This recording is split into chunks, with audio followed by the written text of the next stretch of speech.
right, welcome back to the Krueg Show, everybody. We're back with you on a Monday. Hope everybody's having a phenomenal day, at least a better day than the Giants had tonight. 18 hits, 13 runs. The Mets blew up with kind of an improbable 5-run third. But they didn't stop there. 1 in the 6th, 4 in the 8th, 3 more in the 9th, 18 hits, 13 runs, and the Mets get a 13-3 win. And once again, Giants fans watching Luis Gonzalez at the end of the game on the mound. Sadly, it's become kind of a familiar sight. Start calling him Mike Marshall. He might get a lot of appearances this year. Yeah, they're overworking him. Yeah, he does have a beautiful Pedro Borbon ephus pitch, though. It is whoop, up and down, and he can drop it in there. But guys, welcome to the Krueg Show. Ned Colletti's back with us. Dan Coach Emilio, Ryan Smith. I'm Larry Krueger, and we'll get to the chat. And already people are starting to line up, and there's just a lot of, hey, come on. It's post-game Major League Baseball from a team that won 107 games with high expectations this year. And right now they're struggling. They're 22-19, but they've lost 5 in a row. They're 0-4 on the homestand, and they're struggling. Cobb struggled a little bit tonight. He didn't walk anybody, struck out 7, but 10 hits, 6 earned runs. And then the bats are struggling. They really are struggling to score 5 or 6 runs. And then you get a team like the Mets who comes in and puts 13 on the board. Ned, why don't we start with you? What do you see with this Giants team? You've been in every, we could ask you, have you ever been in this situation? But I won't even bother because everybody who's been in baseball. Times. Yeah, I was going to say, everybody's been in this situation before. You win a ton, you lose a ton. If you're in baseball, you've experienced it all. So take us behind the scenes, what you think is going on in the manager's room between Gabe Kapler, Farhan Zaidi, as they've got a lot, they got a lot of competitiveness, they got a lot of pride, they got high expectations, but right now they're not getting results. What's the discussion like? Well, everybody needs to, they got to remember they've got a good team. They're Sure. a little bit banged up. They're coming off a tremendous season last year. And I think unless you've got tremendous depth, that does take a little bit out of you. And they changed some starting pitching. It's a little bit of a different team, plus Buster Posey retired. So you still got a good club here. That they've lost 4 in a row to San Diego, good team in their division, and they lost tonight. And they've given up 23 runs in the last couple of days, and I think 66 over the last 8. The pitching needs to give them a chance. As long as your starting pitching give you a chance, then you got a chance. I think what goes on right now is you got to stay calm. If you're Gabe, if you're Farhan, you got to stay calm, and you got to see if there's something out there that can shake the team up. Just because you need to shake your team up, though, doesn't mean somebody else is going to be willing to help you shake your team up. Right. Sometimes it's got to come from within, and I think they've got to pitch a little bit better. They've got the Mets for a couple more. Then they head out on the road after a Thursday off day. Cincinnati, they should be able to do some good against Cincinnati. Then they've got Philadelphia, who up and down. They don't have a really good bullpen, and then you got Florida after that, good young team. So it's a little bit easier, but you do have to pitch. Before Danny jumps in, before Ryan jumps in, let me throw one more at you. How did you guys, how did Brian react to this? How did you react to this? I remember before you guys arrived, Giants had Al Rosen, and man, there would be, the baseball notes column in the Chronicle, the game story, and then the notes, and then sometimes at the bottom of the notes, be like, oh, by the way, Al Rosen turned over the spread last night. He was so outraged. He didn't want to see anybody eat anything in his presence, so he dumped the spread. Were you a spread dumper? Was Sabes a spread dumper? Did you guys ever walk in there and do damage to the food? Never. I think when we would go through this, and we went through you go through this almost every year, even with good teams. You go through a period of time like this. Typically, we would get quiet for a while, and we'd go back to his office or my office or the office downstairs, and we'd sit and we'd be quiet. And then after a while, we'd start to have some conversation about what we thought we could do and what we thought we could get done a little bit better. If there was one thing you could fine tune, and do it. But it's if your team is not playing hard, then you've got to maybe not dump the spread, but maybe you've got to say something, or you've got to have some type of reaction that the players can see. But as long as your players are playing as hard as they can, and it's just not working out, you got to stay away from that type of appearance. Because if you start showing that, players are going to start to get a little bit antsy, as to, not in a good way either, as to what the front office is thinking. Team's not playing hard, yeah, then you've got to do something short of turning the spread over. And I love Della Rosa, but if the team is playing hard, you got to let them work their way through it. Man, they're lucky I'm not the GM. I'd be dumping spreads left and right. I mean, give me those cold cuts. Damn it. Take your I want more Tadella. I'll give you some more Tadella. Danny Rye, jump in here on the conversation. Yeah. Obviously, Danny, you're a season ticket holder, and I saw you express multiple times your discontent. You had a hard time just moving your ticket tonight.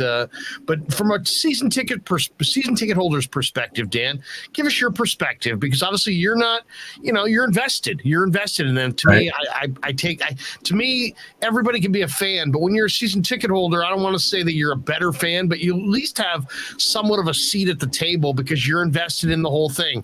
Give me your perspective. Yeah, well, very frustrated. As you know, I don't make every game, and so I put them on StubHub, and they're usually pretty easy to sell, pretty close to face value. But tonight, for some reason, I lowered them down to $19 before the game, and then just as the game started, I lowered them to $9.99, and they never sold. And I'm a little bit irritated because what I feel is you got the New York Mets. Okay, it's not the Kansas City Royals or the Pittsburgh Pirates in town. You're talking about the New York Mets. Okay, so and they're having a good season. So you'd think that people would want to come out to the ballpark after a 107-win season, and it just seems like there's no star power on the Giants this year, and I think that is affecting the gate. I really do, because right now this roster that is put together has a few good major leaguers playing and a bunch of AAA guys that have not really made a name for themselves. I mean, you got Yaz out there, you got Crawford, and you got Longoria, who's getting toward the end of his career, and then you got Jock Peterson, that's a real good major leaguer, and the rest are kind of journeyman right now. I know Belt's out. I mean, Darren Ruff's a good hitter, but been pretty much a journeyman for his career. But you're really talking about guys like Padlo and Papirski and Fairchild and maybe Lavera, who gave it up. Lavera gave up 4 runs late in this game to make it look even worse than it was. Yeah, I'm just thinking, it's just a lot of guys that are interchangeable with almost any AAA team, 40-man roster that moves in and out of. Maybe even a lot of these guys haven't even been in on 40-man rosters. They're just getting promoted, and they're moving guys off the 40 to bring up a Papirski or this Fairchild who played center field. And I know injuries play a part of it, and this is it's a rough stretch they're in right now, but it's early still. And if the playoffs were to start today, they're the 6th seed, and they're the wild card. They're the 3rd wild card. So, they did get off to a 13-5 start, and that was impressive. And the pitching was really, really good. And, you still got 3/4 of the season left. So I think pitching will carry them to the playoffs. I don't see them contending for the division. I really wasn't anticipating that even before the season, before this slump. The Dodgers are just too loaded, and the Padres are much better team this year, and they got a much better manager, and Tatis is not even in the lineup. So San Diego is going to be, I think, fighting LA for the division, and the Giants' best shot is, a fifth or sixth spot, second or third wild card. And that's all you want. Get into the dance. And if Rodon's healthy and Webb's healthy, you get into a short series, anything can happen with those guys. So so to sum you up, you're bummed out, but you're hopeful. You're hopeful for the playoffs because it's still early and they got guys that are out and they have deep pockets and they have the ability to make a trade if it's necessary. And I do think they need to do something with the catching. I kind of almost think that needs to be something that, shake it up, right? I mean, Contreras is a free agent after this year with the Cubs. Cubs aren't going anywhere. Maybe they want a Joey Bart and another mid-level prospect for Contreras. It's May the 23rd, though. I hear what you're saying, but it's May 23rd. Let's get the kids' perspective quickly. Ryan, what do you think? I mean, you watched it tonight. What did you think? Normally I'd be super bummed out and probably, coming with something negative, but because the Warriors are 3-0 and we can go to the finals, I'm coming with the positive perspective. Okay. So I crunched some numbers before the show. All right. Hear me out. Okay, this is a positive spin. And Ned, I'm wondering if you've ever been on a team kind of like this. So against the Padres, Mets, Dodgers, and Cardinals. All right. I think I got to take out my pen here. I think this is going to be okay. So versus the Dodgers, Mets, Padres, and Cardinals. Okay, the best teams in the National League, in other words. The National League, like we've discussed. Okay. They are 6-14. That's a 300 winning percentage. That is a 49 win pace. All right. But they're 1-0 against the Brewers. They are. I didn't include them because I didn't think about it. Yeah. Okay. And then moving on. Versus the bottom feeders, Marlins, right. Guardians, Nats, Rockies, A's, one Brewers game, 16-5. That's a 762 winning percentage. That's an 123 win pace. So they're taking care of the lesser teams, but they're just getting smoked by the better teams in the league. And it kind of makes a little bit more sense why they keep going on these runs where they're losing all these games and then winning all these games. It's like when they're playing the better teams, they're losing. And when they're playing the worst teams, they're kind of taking care of business. So, Ned, I'd love to have your thoughts on it if you've ever been in a situation like that as a GM. Yeah, I'm sure at some point in time, I think, though, if you're going to contend, I mean, it's important to beat the good teams. Yeah. You get to the postseason, you're not playing the teams that got a 425 winning percentage.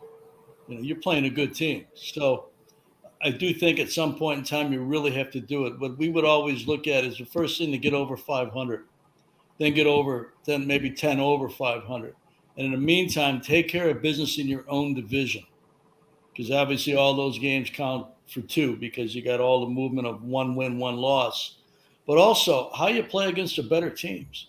I think that is a very, very good litmus test to where you're at and how you're going at it. And I think that's a key thing, that their record is, and I'm going to count the Milwaukee game because they are a good team. Yeah. 7-14. They've lost twice as much as they've won.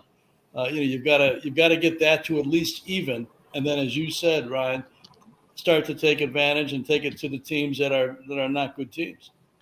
A. Brody is making a donation here. He said, we didn't sign anyone, and that's why we're at where we are, and we are losing to teams that actually made moves, period.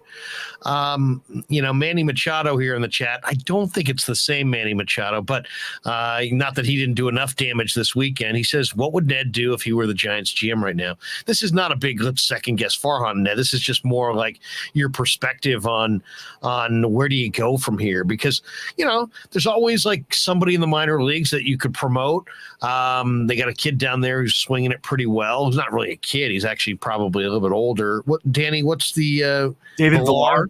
Villar. They got a guy named David Villar who's tearing up the PCL, but he's an older prospect. He probably isn't a prospect, to be honest. He's a guy who's ripping up AAA though, and he's putting up big numbers right now and a lot of extra base power. Would you want to look at somebody like that? It is way, way early to talk about trades, but at the same time, it's kind of an interesting time because you have a pretty good handle on what you are, but you've had injuries. You're trying to weather the storm. You don't want to get buried. They got off to a nice start, Ned, so they're still over 500. It's not time to panic, but would a GM in late May whose team's lost 5 in a row actually pick up the phone and talk to other GMs about the market and what potentially is out there? Or is that viewed as, wow, that would be viewed as desperate from the other side? You're going to pay through the nose. You're going to get ripped off. Don't even take one step down that road. How do you view your options in late May and you're struggling? Well, you do continually make calls around the league. And but if you are going to make a strong effort to acquire somebody at this juncture, on the 23rd of May, you will pay, as we talked about on a previous show, you're going to pay $1.50 for $1. That's just the way it goes. Right. So, you've got to really, your team is really built in the off season. To one of the other callers' points, that's what you do. You got to build it to get you through a certain point in the season, especially the first probably 90 to 100 games, before you can really make an honest deal where you're not going to pay $1.50 for $1. I think, to the question on the board there from Mr. Machado, I think you have to ask the question, and this is what I brought up a couple minutes ago. How's your team playing? Are you getting honest efforts of people? Only Farhan and Gabe and the coaching staff know that, and the players know that. So that's something I can't really address. But that's where you start. You start the diagnostic of your team and how they play, how they prepare, how they execute. And there's a lot of different ways to execute, including defensively, including running the bases. But your pitching has got to pitch. And I think that's where your first diagnostic comes in is how do you keep the other team from scoring 5 runs in an inning? How do you keep teams from scoring 13 one day, 10 the day before that? They've had one game in the last 8 where they gave up fewer than 5 runs. 5 runs, a lot of runs you give up. And they've had a streak where they've done that. So that's where you got to start. You got to start with how your team's playing in a diagnostic of whatever area on your club, whether it's your hitting, your pitching, your fielding, your base running, is scuffling. And you got to kind of look at that and figure out how you're gonna turn it around, stop it. Sage used to always talk about inside a game, figuring out a way to stop the game, theoretically. How you got to stop a rally, how you got to stop some momentum. Right now, they've got to stop the opposite of good momentum. They've got to stop those big innings, a lot of runs that you got to try and fight your way back to, because right now where they're sitting, you've got starting pitching that's giving it up a little bit from time to time. And you've also got, as our guys on the call here have said, you've got a lot of young players playing. You've got a lot of, guys that are kind of between AAA and the big leagues. And you're not going to necessarily get a lot of help from pitching, because most teams, and when they get to 6 weeks into a season, we're not quite through. Well, we are there right now at about 6 weeks. Anybody that's got some pitching in the minor leagues, for the most part, unless you're a unique organization, it's here already. You're already got. And tomorrow they've got Webb going, so that's a chance to stop this losing streak, and maybe turn around and still pull off this series and leave San Francisco on a high note.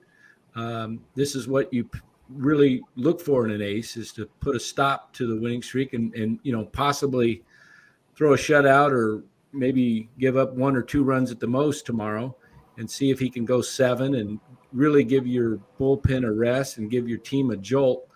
One question I have for you, Ned, is if you're looking at a guy like Joey Bart, who was the number 2 overall pick in the draft, and he's obviously struggling with a very high K rate, and he's still got time in his career to turn things around. But if you're a team that's built to try and win now, and you've got a guy like Joey Bart who's in the lineup, 60% of the time, and with Casale out for a while, who knows? And then your backup catcher was a guy that you just picked up that was a career 200 minor league hitter, and he hasn't had a hit with the Giants since he's been up, and he looks lost. would you make an effort to reach out to someone like the Cubs, who are really not going anywhere, it looks like, this year? They're 7 games under 500. They let all their guys walk last year at the trading. They traded them all at the trade deadline, guys that were free agents. So would you look at a GM as hey, here's a guy that was the second pick in the draft.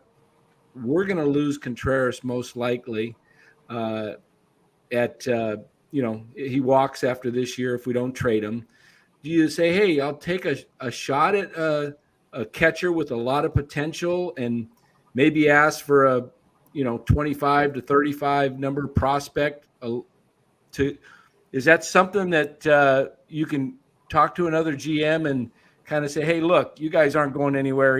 We're trying to win now, but you guys are in a rebuild. Is that something that you have that kind of a talk, or do you come from a position? Well, you can do it, but put yourself in the Cubs spot. You've got a premier player at a premier position. You're going to sell off for Memorial Day? Yeah. If you get an offer that is going to just be like way beyond what you ever thought you could get, because the only downside the Cubs have is if something happens to the player, if he gets hurt. Okay, and the chances are, by the time you get to July, if he's still healthy, the market for that player is going to be more than the San Francisco Giants. Just normal. And I think that unless you're going to blow that team away, there is no way you're going to be able to get that player at this point in time. So and as far as a number 2 pick in the draft, that draft was a few years ago. It wasn't like it was, a year ago. And so, they've got scouting reports. They know who Joey Bart is. They may like him. They may not. They may be in the middle. And they know he's a young player and he's trying to catch in the big leagues. And, and as we've said before on the show, when you're a catcher in the big leagues, you got so much going on. It is the toughest job on the field. So, you've got to remember that too. And it depends what the Cubs reports are. If he was hitting 260, 270, we wouldn't be having a conversation. Right. But the market on him would be a lot higher than the market on him right now. A lot of swing and miss, hitting way below 200, kind of scuffling a little bit with the bat. So, that other teams get paid to compete. Other teams get paid to make their team better. Jed Hoyer is no fool. Jed Hoyer has been around a long time. Got a couple World Series pelts on the wall. One, I think one in Chicago, maybe one in Boston, maybe 2 in Boston. So obviously he's got a commodity. And like you would do, or like Ryan would do, or like Larry would do, you got a commodity. Somebody's coming to see it. Somebody's coming to get it away from you. They're going to pay for that opportunity. Well, and let's be honest here. I mean, they just went for Chris Bryant last year. They gave away Alexander Canario and Caleb Killian. Decent prospects to the Cubs. They got 6 weeks out of Chris Bryant. He's a free agent at the end of the year. He walks. Now you're down Canario and Killian. You're going to turn around and trade another 2 or 3 of your top 20 guys for Contreras, and he's in the exact same situation. He could potentially walk at the end of the year. I mean, if you want to write a book on how to empty your farm system of prospects, I mean, that's the quickest way to do it, is just keep trading 3 and 4 at a time for guys who are free agents at the end of the year. Let me ask you kind of a roster construction question, a philosophy when it comes to this market, because this market, the fans here, the ownership here, every aspect of this thing, the expectation level.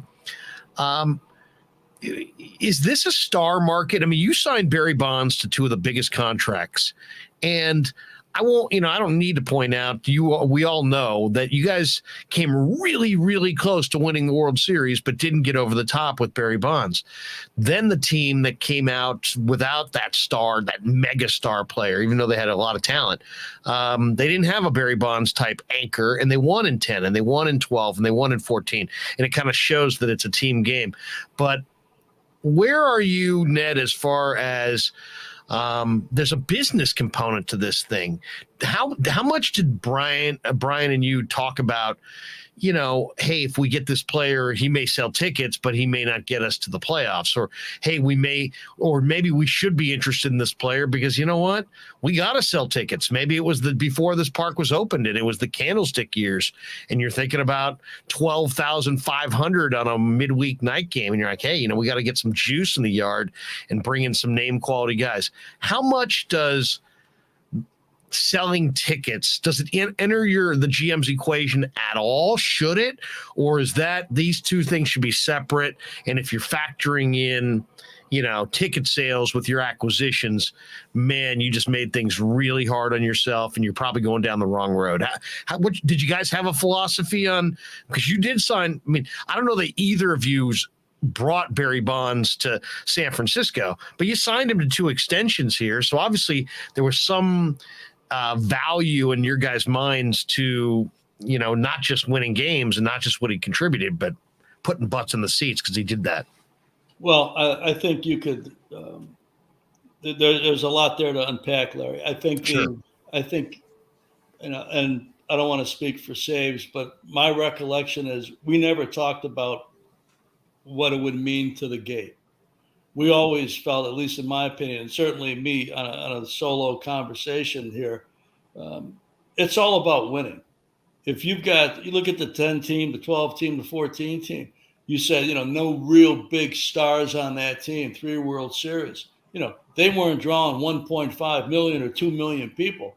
From what I recall, they had every seat in the place packed. And I think that this market, like a lot of big markets, it's nice to have a star. But you better win, because if you don't win, that's when people become disenchanted. People love winners more than they love the star. And I'll take you back a little bit before Brian was the GM. And a deal like that was made, if you remember back. Deion Sanders coming from Cincinnati to San Francisco. Yeah. Okay? Great athlete, good player. Was really probably done for the star power of Deion Sanders. How'd they draw? How'd we draw? We didn't draw anybody. Maybe you get an extra 5,000 here and there, but that team, I think it might have been the 95 or the 96 team. We're losing 95 games. Ain't nobody showing up. And so, that's a key thing. And yeah, I signed Barry twice, with Peter and Larry and saved a 2-year deal and then a 5-year deal after he hit the 73 home runs. But you're talking about making sure he stayed on a really good and competitive team. And that's different than just adding somebody because you think you're not going to have a good team and you need the star power attached to it. Star power to me is how many games your team wins, because that'll solve a lot of issues. Without that, you can get Mike Trout in here and lose at 95 games. As the Angels have done. you ain't doing much. You ain't selling a whole lot of tickets. It's about winning. This is the show. Right. It's the big leagues. It's about winning. People love winners more than they love stars, in my opinion. Yeah. Yeah. Right. Ryan, go ahead, jump in. We've been dominating the conversation. We haven't let the youngster in on the conversation. If you got something for Ned or for Danny or for myself, feel free to jump in.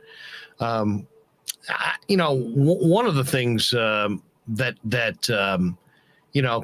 everybody thinks of the Giants in the 90s when you were there as, they won every year. But in reality, before you guys got there, 93, right? You guys showed up in what, 94?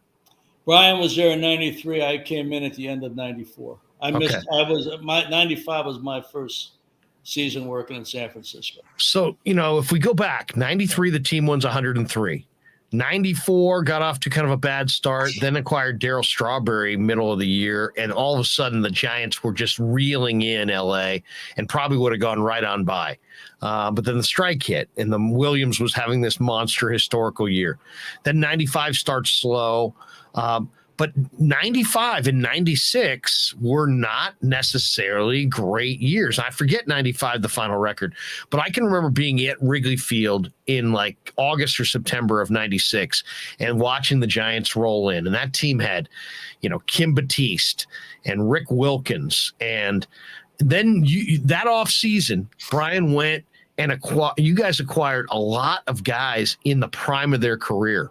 So it was like JT Snow, and that was when the Kent trade was made. And here comes Vizcaino and Kent and JT. And there was, I think, Mark Lewis and maybe Russ Davis. And there was just a lot of guys, Darrell Hamilton, that were in the prime years of their career. They weren't old. They weren't babies. They were right in the prime years.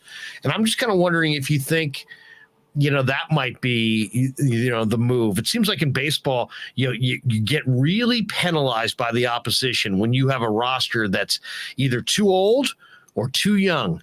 And right now, when I look at the Giants, they look a tad old in a couple spots, and they look really, really young and inexperienced in other spots. And it's almost like if there's a pivot going forward, it's to try to get some established major leaguers who aren't necessarily stars, but aren't babies and are in those prime years. What do you think? Was that the plan going into the 97 off season? Because that's what you came into the 97 season with, a bunch of guys in their prime. It seemed like the core was much deeper. And of course, 97, you guys went to the playoffs. Well, I'll tell you what the thought process was. And it really kind of coincided with the personalities of Brian and myself. He had been through the 93 season with 103 wins, 94 season, as you described accurately, came on, strike, hit. 95 and 96, I think, were both 90-some lost seasons. At the end of that season is when Brian became the general manager and I moved up to the AGM spot. And we went to work on players who had the personality, who really had a chip on their shoulder. And to one of the questions we saw on the screen a couple minutes ago about, making some moves in the offseason versus not making a lot of moves in the offseason, we needed to make a lot of moves. And you can do it in the offseason far easier than you can do it in season. Once you get in season, you've got so many other factors to consider. It's hard to rebuild it on the fly in the midst of a season, unless you've got a lot of teams that are out of it and got to move payroll. Otherwise, it's tough to do it on the fly. It's tough to do it once you've started playing. But to take you back to the winter of 96, 97, we got guys that had chips on their shoulder. JT Snow had a big year in Anaheim 2 years earlier, didn't have a big year in 96. Sabes knew him from his Yankee days, part of one of his draft classes. Okay, we go to the Angels and Billy Bavasi, trade him Alan Watson and Faustino Massey, a young Dominican pitcher, and get JT Snow. Guy had something to prove. Boom, big-time player, great defensive player, and good power to hit in the middle of the lineup.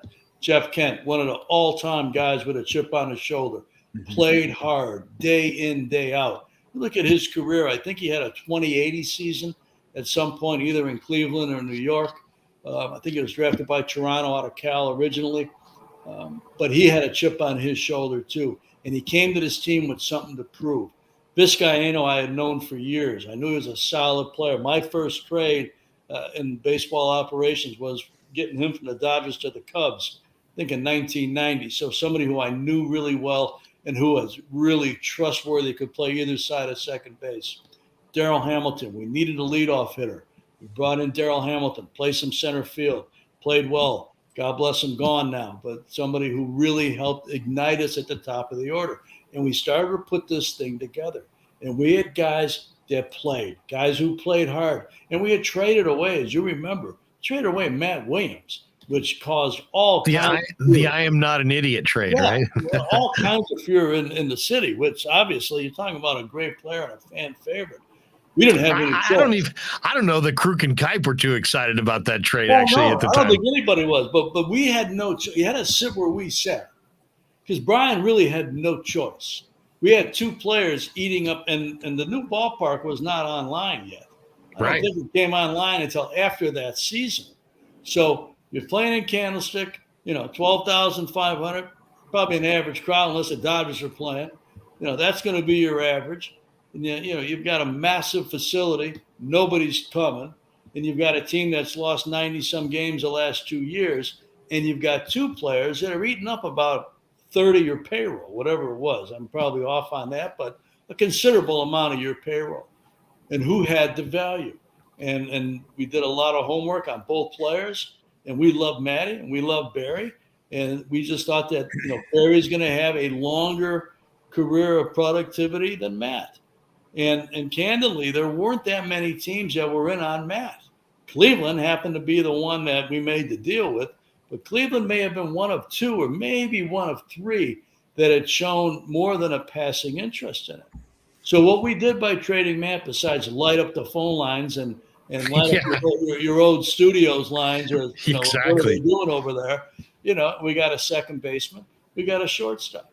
We got a pitcher in Tavares who could pitch 85 games a year. And we got a young 4A guy in Joe Roa. So we started to fill some spots. Trust me, it was not easy trading Matt Williams from any point of view. I remember the night before we did it, we both looked at each other and thought, we'd better be right on this one, because this guy's... Who told him? What? Who told him he was traded? Do you remember? Well, I'm sure Sabes did. Yeah, I'm sure Sabes did. But I did the night before. We did our homework, and I called Dallas Green, who was my first GM, my first boss, and asked him about Jeff Kent, because he had managed him with the Mets. And, I knew Dallas very, very well. I love Dallas Green. And I knew that he was critical of most players. Okay. Guys didn't necessarily play hard. He managed the 80 Phillies to the World Series. Sure. Was constantly badgering his own team in the press and questioning their effort, and really pulled them to a championship in that type of style. So I knew he wasn't going to give me a glowing report if the guy wasn't that person, that player. So I called Dallas the night before the deal. I tell Sid, let me make one more call before we tell John Hart and Danny O'Dowd we're good for this. And I called Dallas and I said, look, I got to ask you about a player you had. And he says, who is it? I says, Jeff Kent. And he says, are you looking for somebody who's going to be a great rah-rah teammate and take guys out to dinner? Are you looking for somebody who's going to be great with the press every day and going to be that type of guy? Are you looking for that, or are you looking for a baseball player? Because this guy will play, and he will play his tail off day in and day out for you. That's what he'll do. But if you think you're going to get some guy happy-go-lucky and some guy that's going to, kiss the fans and hug the babies type of thing, right. Track, and that was good enough for us. And you know what? Jeff Kent did exactly that. You look at his numbers, this man ought to be borderline Hall of Fame, if not in it, for what he did. Great RBI man. Great RBI man for sure. Power. Yeah. Yeah. And you know what? He had the reputation of a bad defensive player, but Jeff Kent had one of the greatest second base arms, and he would stand in there with great courageousness against those runners coming down from first base.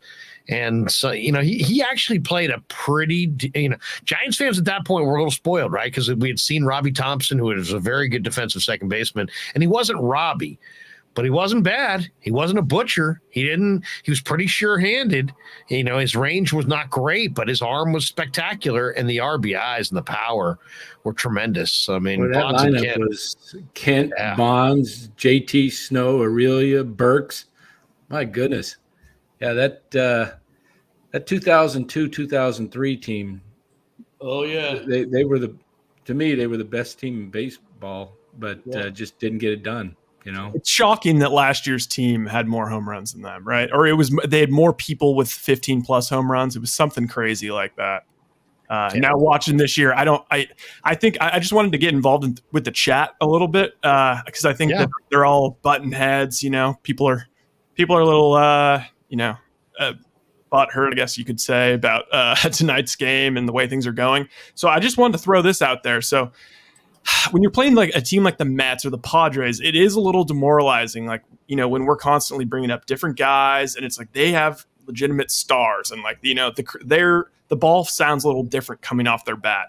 And so I just wanted to read through this. I know it's different every year, but okay, this is the 5 teams with the highest payroll this year.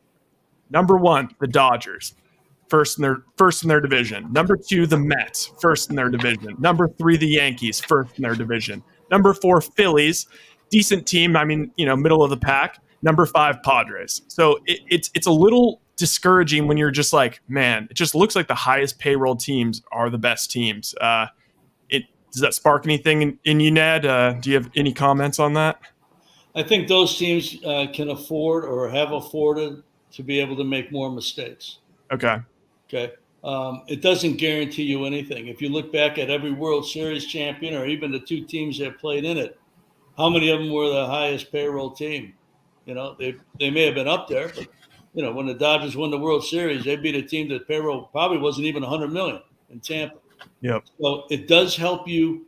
You can be a little bit more, not necessarily carefree, but if you've got 30 million sitting on the side and you need a starting pitcher, you've got a couple aces that you can throw into the card game that other teams don't have. It allows you to have a little bit more flexibility and to make a mistake and pay for it, cover it up, so to speak.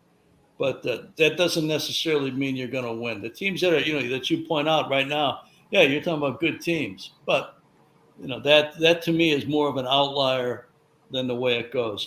It all goes back to your development of your players, because for every $30 million guy, you're going to need a minimum salary. You're going to need 2 or 3 minimum salary guys.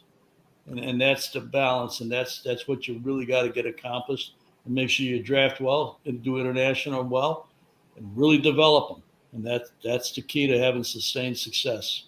The Giants, by the way, so the Dodgers are at the top, 208 million. And I think 4 teams, Dodgers, Mets, Yankees, Phillies, are all over 200 million. Padres, as you said, 5th, 182 million. Giants are 12th.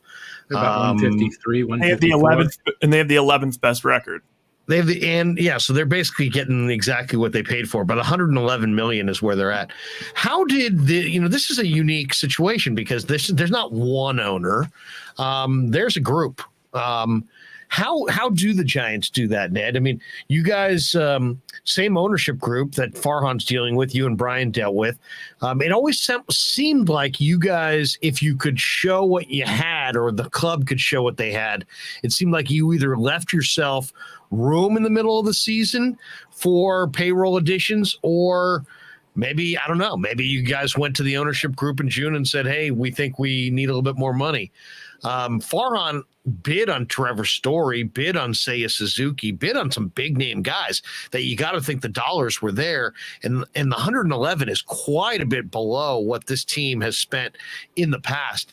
Do you would you rather spend your money in the off season, or is it possible that Farhan has a significant amount of money that he could still potentially spend in July? And how did you guys do it? What, did you always have roughly the same amount that you could add in July, or was it totally predicated on how you spent in the off season?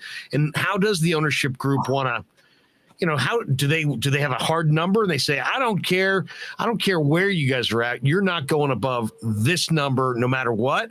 Or is it more fluid, and do you have to do a sales job? How does that relationship work, or how does that number get agreed upon?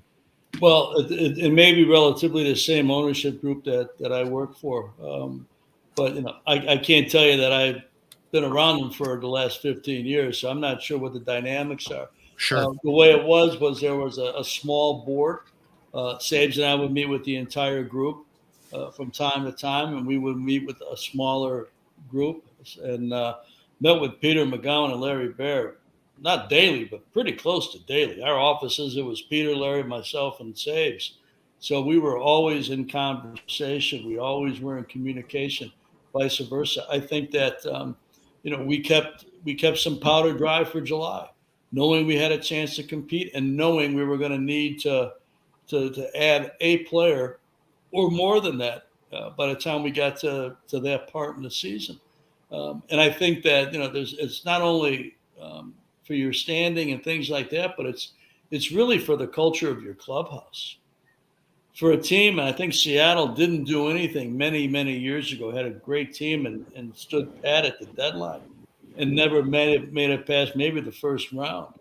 Players look around their clubhouse and they're expecting somebody to walk in that door they know. They're expecting somebody to come in there and help out. I can remember when we acquired Andres Galarraga. I can remember clearly. We were in Colorado, and Andres was playing for Texas, and Doug Melvin was running the Rangers, and him and Sabes knew each other from the Yankee days together. And Sabes called me. He says, what's the mood and what do you think we should do? I says, we better add somebody because guys are looking around like, hey, we don't have enough to quite get where we need to go. And so he pulled off that deal. And I think we always had that philosophy, like if our team is playing hard and they've got a chance, we've got to acknowledge it. And the way you acknowledge it is you add to that group. I think most years we did. I know the years after I left, Saves did, and I know the years that I was up down south, I did.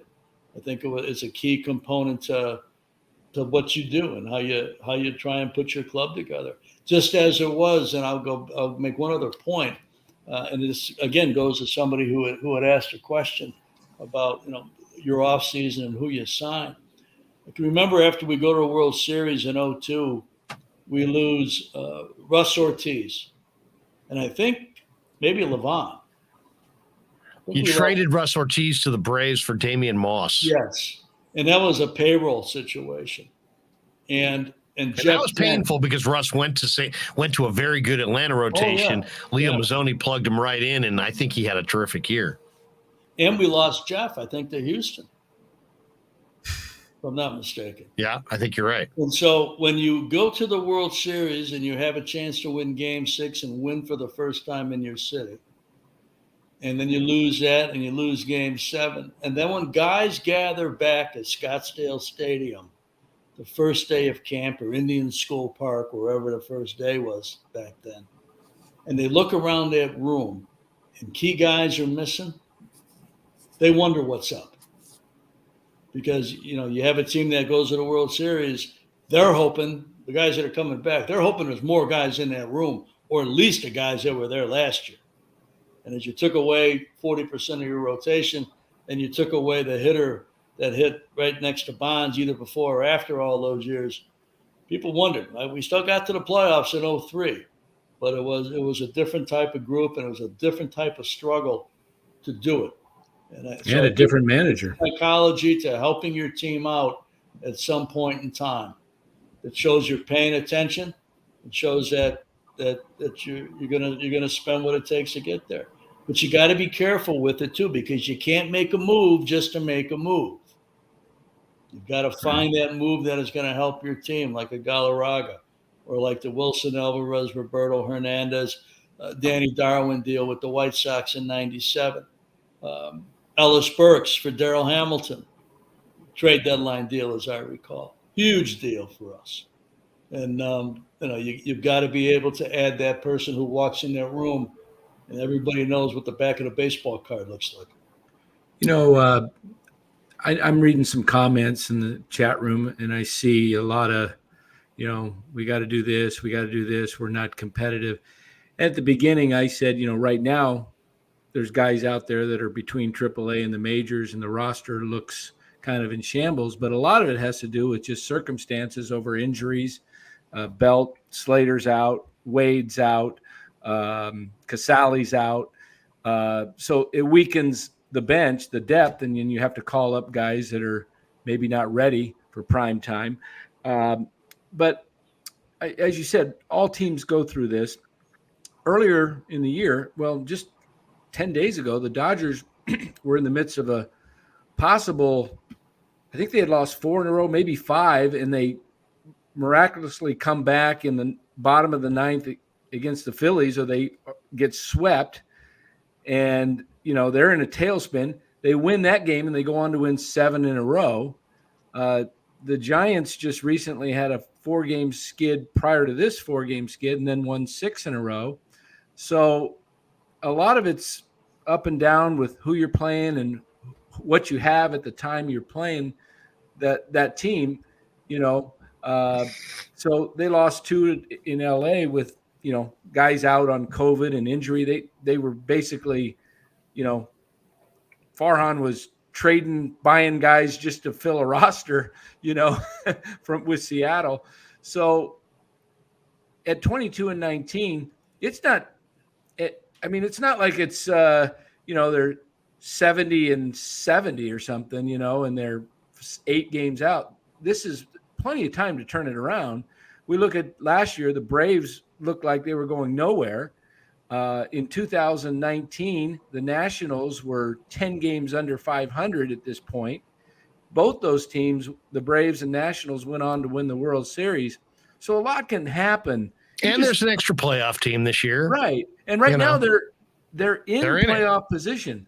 So, I mean, if you want to look at a silver lining out of this, they're playing like crap right now, but they're still, if the playoffs were today, they'd be in. So as you get your guys back, as Belt comes back, as Wade comes back, as Casale comes back, as all these guys get healthy again, you hope that you can stay competitive. Plus you've got, I mean, you were talking about, Ned, guys look around the locker room, say, who's this, who's there? Do we have the guys? I mean, you got some championship DNA on this roster, right? I mean, you got Belt, Crawford, Jock Peterson, McGee, I believe, was with the Dodgers. Wasn't he in 2020? Jake McGee? Yeah, I think he was. Yeah.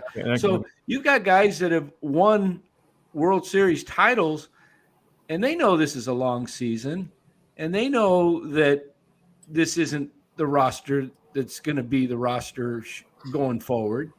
Does that, as a general manager, do you look at that and say, we're going to be okay if we get our health back and we'll be in this thing, and come trade deadline, we have the flexibility and the depth in the minor leagues to make a key move to get us over the top? Well, you've got a 107-win team that has changed a little bit, a lot behind the plate. Right. So you got to believe in the club, because the club is capable. There's no doubt. And as you say, everybody goes through these stretches of time. They're playing a good Padre team. They're playing a good New York team. A New York team that's missing Scherzer and DeGrom. So not everybody's got some issue that they're trying to deal with. And if you know your team and you believe in your club, then you got to wait it out, and you don't tip over the spread, Larry. You don't tip it over. You believe in your team and they're playing as hard as they can, and they're just banged up right now. You got to weather it. And the blessing and the curse of baseball is you play it pretty much every day for 6 months. So you evaluate it every day. The people on this call, the people in the chat, they're evaluating it every day. They love it every day, and it goes up and down every day. And when you go through a little bit of a tailspin and you don't pitch, everything looks a little bit sideways, and everything looks like it's going to be a real uphill climb. But like you said earlier, this team gets to the postseason, and they can run out some starting pitching, and the bullpen gets straightened out a little bit like it was a year ago. They can win anything. They can keep going. Could be like the 2010 and 12 team. I mean, well, you just never know. I mean, that's why you just got to keep going. Let me ask you, we're focusing so much on the Giants. The Mets looked really, really good, and they had a huge offseason, 29-15. They're one of, the Dodgers, Padres, Brewers, and Mets are all the only teams playing 600 ball in the National League. They got an 8-game lead on the Phillies. They got a 9-game lead on the Braves and Marlins. You had Joe Torre in LA, and I'm sure you had many, many conversations with Joe. And I always felt like Joe got the credit for the Yankee dynasty, Ned, but Buck deserved a lot of it, because when Buck showed up, there was no structure. It wasn't there. He took them from they weren't in it to built it up to a certain point, and maybe his rules were a little too draconian. Maybe his hold on the club may have been a little tight. Guys criticized several aspects of his managing style, but I think when you talk to baseball people, they'll tell you, man, Buck Showalter knows the game cold. And I still remember him walking Barry Bonds with the bags loaded on a cold night at I think it was here. Was it in this yard? No, it might have been Candlestick. Where are you on Buck? And do you think that, is Buck a great manager that, could have very easily gotten, credit for that Yankee dynasty? Because it seemed like, when Joe showed up in New York, he had success with Atlanta in '82 as a manager, but he was not necessarily like, Joe Torre. But then obviously he was the perfect touch for that club, and they won and they won and they won and they won. And now Joe is this incredible manager. but I always felt like Buck didn't get that. Buck had a hand in that. Did Joe ever talk about with you when you were in LA and you guys are sitting around all those hours ever about how he inherited Buck's team and what that experience was like? Because I think Buck is a pretty good baseball man. No, we didn't have anything that I can recollect of that type of conversation. And I agree, Buck is a very, very good manager. I think he continues to get better and better. We talked about Payroll a couple minutes ago. We mentioned San Diego, and we mentioned the Mets. I think both teams obviously are good teams. Both teams also have new managers. They have managers who have won. They have managers who know the ins and outs of the season, the ups and downs of the season, not just strategy, but they're both good at, but also how to manage personality and how to manage your different situations. And I thought for a long time, maybe before the Freddie Freeman deal in LA, that the biggest move in the National League West this year was getting Melvin as the manager. And I think you can almost say the same thing in New York with Buck. Buck knows New York. He ain't fazed by anything he's going to read or see or hear. And you're talking about a team that has gotten better and better and better as time goes on. And they've got a great shortstop in Lindor, who last year had a really off season. And they've continued to add to it. And if you're the Mets and you think you've got a good team, and then in the middle of the winter, you're bringing in Max Scherzer. Max Scherzer, 37 years old, but it shows that the ownership is committed. $130 million for 3 years, blew everybody else out of the water. In it to win it. That's what they do. And they've got a manager very capable of doing it, as San Diego does too, as the Giants do and as the Dodgers do. But I think for those two franchises, I think the managerial change is really something that takes a lot of guesswork out and takes a lot of what if out. It takes a lot of excuses out, because you got two guys that know how to run a team and run a game.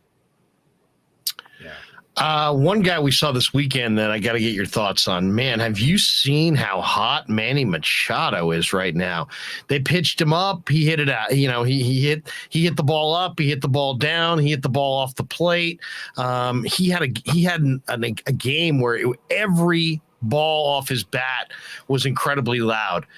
I know there have been people that have been critical of Machado, and probably right, justifiably so. He's had some odd maneuvers, let's just say that, through the years.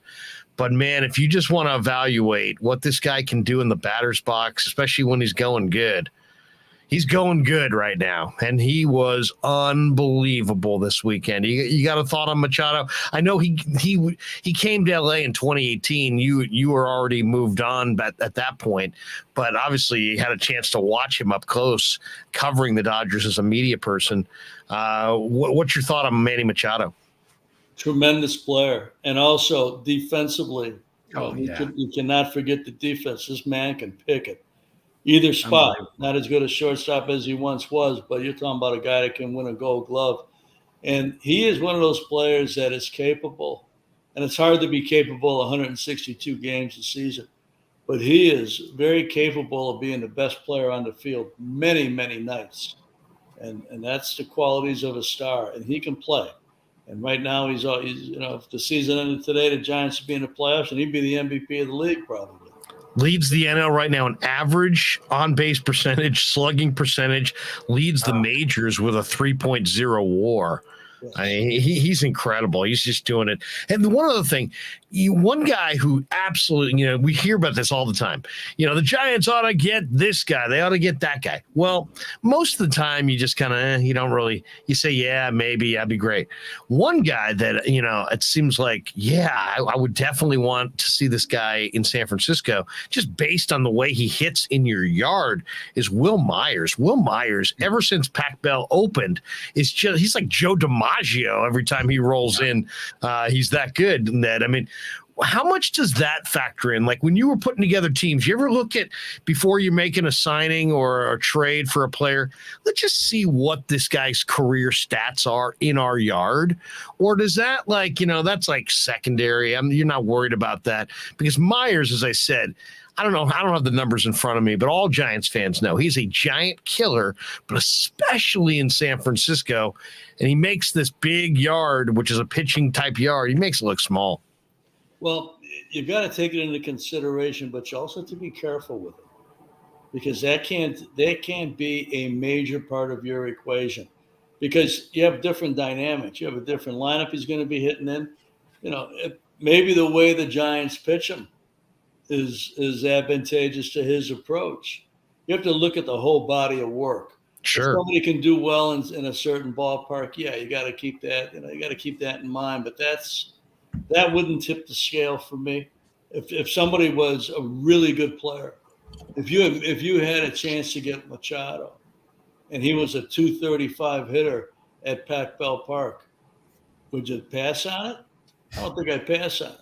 No, I don't think so either.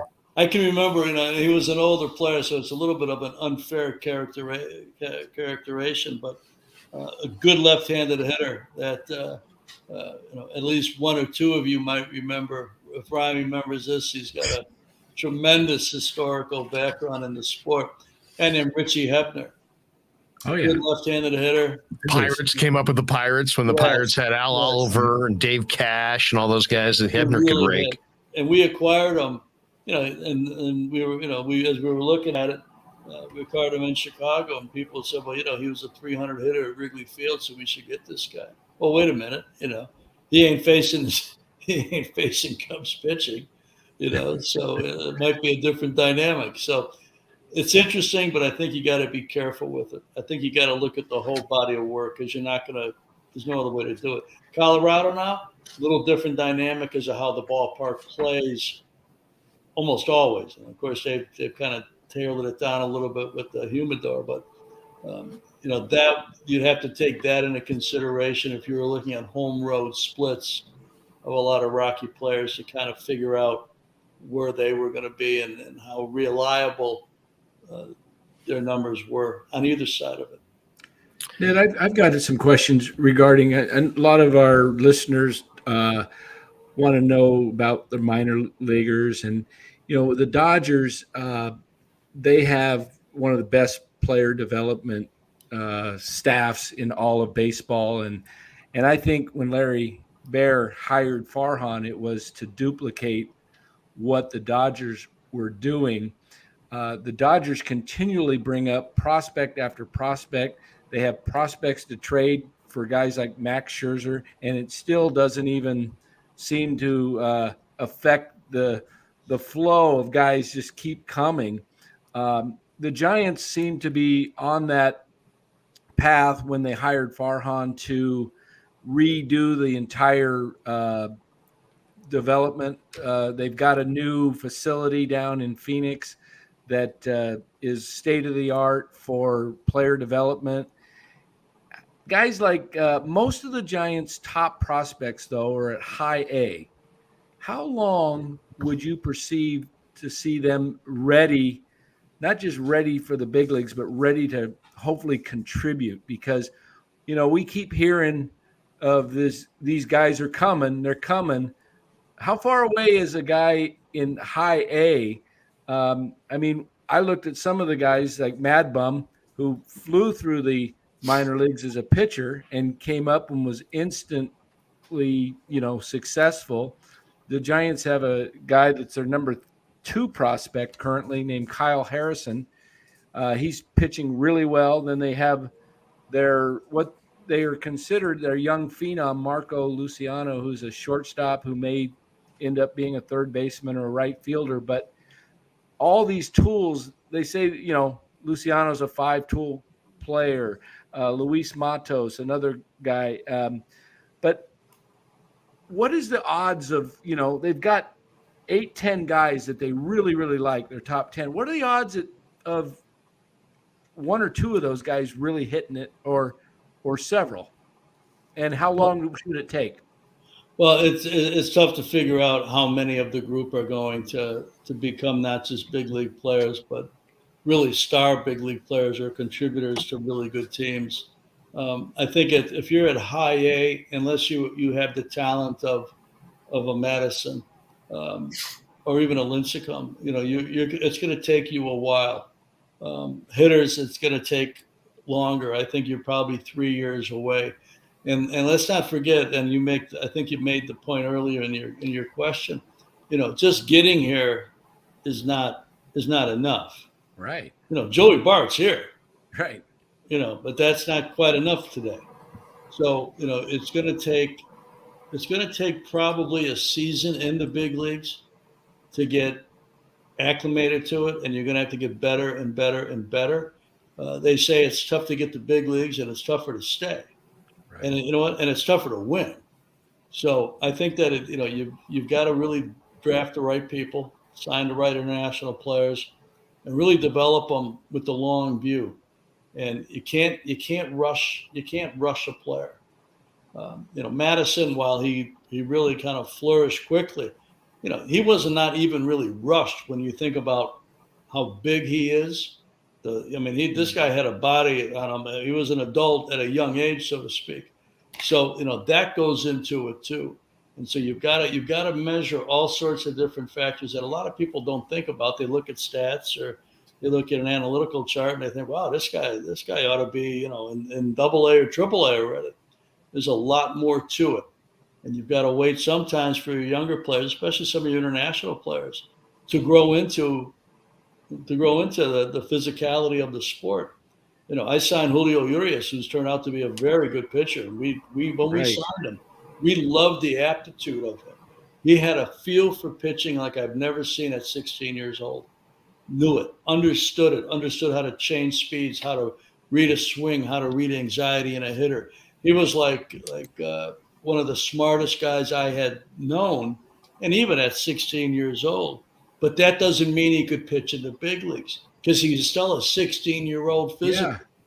Yeah. What was? No, sorry, Dan, to interrupt you, but what was Yasiel Puig's issue?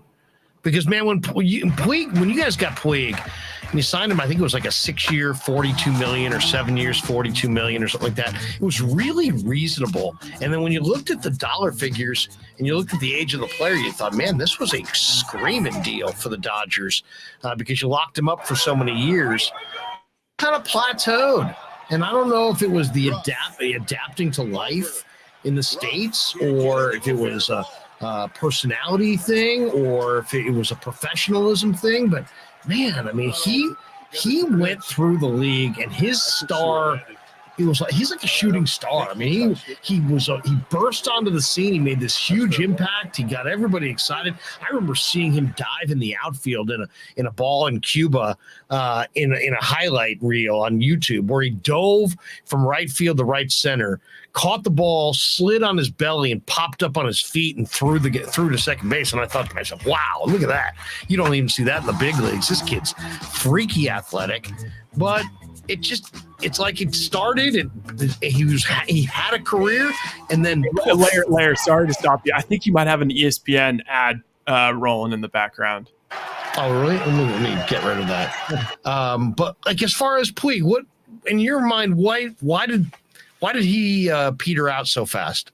Well, I think the adaptation to really good pitching. I can't remember a player ever coming on the scene as stardom as he did. I mean, he came up the first game, he threw out. It was a catch, a double play from the outfield, a double up. A San Diego Padre base runner with Dave Roberts coaching first base for San Diego, ironically, and that's how the first day went. And for weeks he was the lead story on MLB Network or on ESPN. Like Colin Cowherd and First Take were doing segments about him. You don't see that in baseball. He took it by storm. But I think as it took a little while for pitching to adapt to him, he continued to be dynamic in so many different ways. I don't know that he got better. And I think that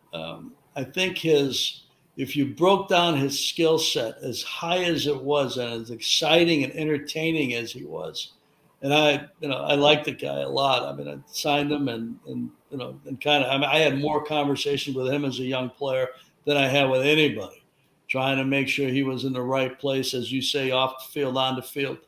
But as you look at the career, he was still prone to making a base running judgment error. He was still prone, while he had the greatest arm I've seen in a long time, He was still prone to overthrowing a cutoff man in a different situation that cost you a base or two. The slider crushed him. If you could spin a pitch and you could throw it over the plate for the first 55 feet, crushed him. And I think the Stardom hit, and you're talking about a big-time city. For when Stardom hits, it's all over you. And I think that he kind of leveled off pretty early. Granted, he had a lot of ability, and he was at a very high level when he leveled off. But I think he, to me, the most pronounced weakness that he had was good pitching, which a lot of hitters do. But a slider, if you could spin it, the anxiety of production and trying to get something done and trying to be that guy, sometimes was too much for him. Why, Ned, do you see guys that come up and really take off and then struggle? I'm thinking of like Cody Bellinger in 2019 MVP. It was 18 or 19 MVP season. I know he hurt his shoulder in the playoffs or the World Series where he kind of was celebrating after a home run, and I think that really hurt him last year. But this year he still seemingly can't hit certain pitches. Maybe the pitchers have figured him out his weak spot and he hasn't adjusted. But then you see other young guys. We talk about young guys coming up. Acuna, Soto, Wander Franco, guys that are still teenagers that come up and just seem to just rake. And those three guys I'm talking about, Soto, Franco, and Acuna. What is it? How can a young guy do so well, and that so many other guys, it takes 3 years when they have the same, they're just ranked a few spots behind them in the top 100, and yet they just takes them so much longer. Well, I think when players struggle after a fast start, I always the diagnostic to me is good pitching again. Think about when you guys watched Tim pitch, or Madison pitch, or Matt Cain pitch, and their ability to spot a pitch, to make a pitch in a key situation, to change the speed, to change a hitter's eye level, all those fine-tuning parts of the game that they mastered and that they could really do. They knew it inside out. They not only could execute it physically, but they knew in their mind they reset after every pitch. So when you've got guys like that on the mound against you, if you have any impatience to you, if you have a hole in your swing where you can't handle a certain pitch, inside fastball on the inner half, fastball on your hands, things like that, or you're too prone to chasing a slider. We saw Gonzalez pitch at 45 tonight, got some easy outs. If you're prone to that, the guys I just mentioned, and every team for the most part's got a handful of them, if not more, you're doomed. If you can't adjust as a hitter, you got no shot. It's pretty tough to adjust in the major leagues, isn't it? Like Joey Bart, he's not adjusting well at all. He doesn't seem to be. Tonight, I think did he take another called third strike right down the middle on a slider? He did. He also got a hit, though. Yeah, you lost some money. Huh? Yeah, fortunately for me. I was trying to.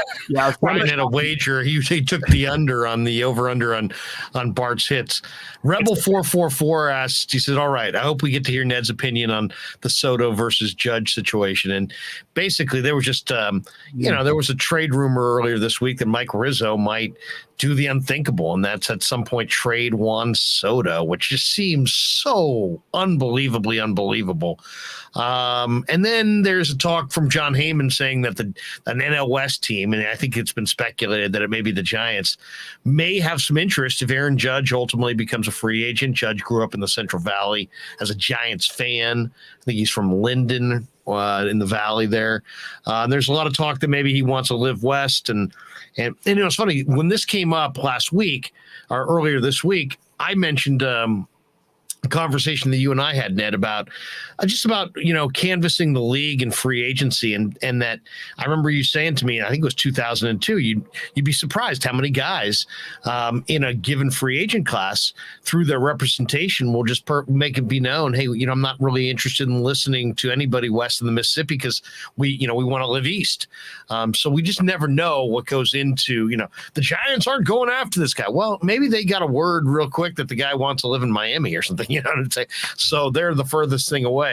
But what do you think of Soto in a trade where he's 23 and you're going to have to trade, maybe 4 or 5 guys in the top 100 prospect wise? I mean, you're going to have to empty your system to get Juan Soto away from Mike Rizzo, as opposed to trying to outbid the New York Yankees for a 30-year-old Aaron Judge who's had some injuries. But Judge would probably sell tickets, and he would be that almost Bonds-like figure in your lineup. He's not Bonds, but he would draw fans for sure. Where would you weigh in on that? Do you think which is the more attractive to you? We're in an era where baseball GMs treat these prospects like they're gold bullion, and they would never ever trade prospects, and they'd almost sort of rather spend money for Judge than trade prospects? Or do you look at the age difference and say, no, you have the 30-year-old guy with the injuries, I'll trade prospects, they're question marks, give me the 23-year-old kid with 7, 8, 9 years of controllable baseball ahead? If it came down to Larry Baer saying to you, hey, Ned, should we pursue a trade for Soto, or should we wait and try to outbid the Yankees for Judge? If those were the two options, which is more attractive to you for the Giants? Well, it's a tough question. If everything was equal and it's which player would you want, I'd want Soto. Yeah. If it was that simple. I would be, knowing Mike, I would be surprised if he deals him this year. I think Mike's on the last year of his contract. I mean, he would be walking out of his GM career with that as, you won a World Series, but you've also got that. You traded on a generational player. At the same time, he wouldn't be there to watch how it turned out if he left. So, right. There's something to be said for that too. I would take Soto. I think it's going to be costly prospect-wise. Prospects are prospects. Prospects are minor league players, okay, at the moment. And I think one of the most important things anybody in the baseball operations department of any team needs to be able to do is to honestly and appropriately judge their system and judge their players. I think that's the most important thing you can do, because you got all the surveys out there going to tell you who the top 10, top 20 are, but you may have somebody in your top 10 that doesn't have the heart for it, doesn't have the aptitude for it, doesn't have the passion for it that it takes to be a great big league player. I don't think the Yankees, I don't think the Giants are just looking to be good. I think they're looking to be great. So there might be a player or two that you could put in a deal that you know more about than anybody else to get yourself a player of that caliber. But given a choice of the two, I would certainly go for Soto. Nothing against Judge. You're talking about iconic power. But again, when you're talking about the free agency, and if you're just talking about New York and California, you're talking about two high-taxed states. Right, the factor now.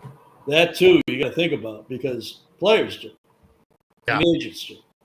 And I think so. You're talking about a tax rate in the state we all live in. That's it's pretty high up there if you're making that kind of iron.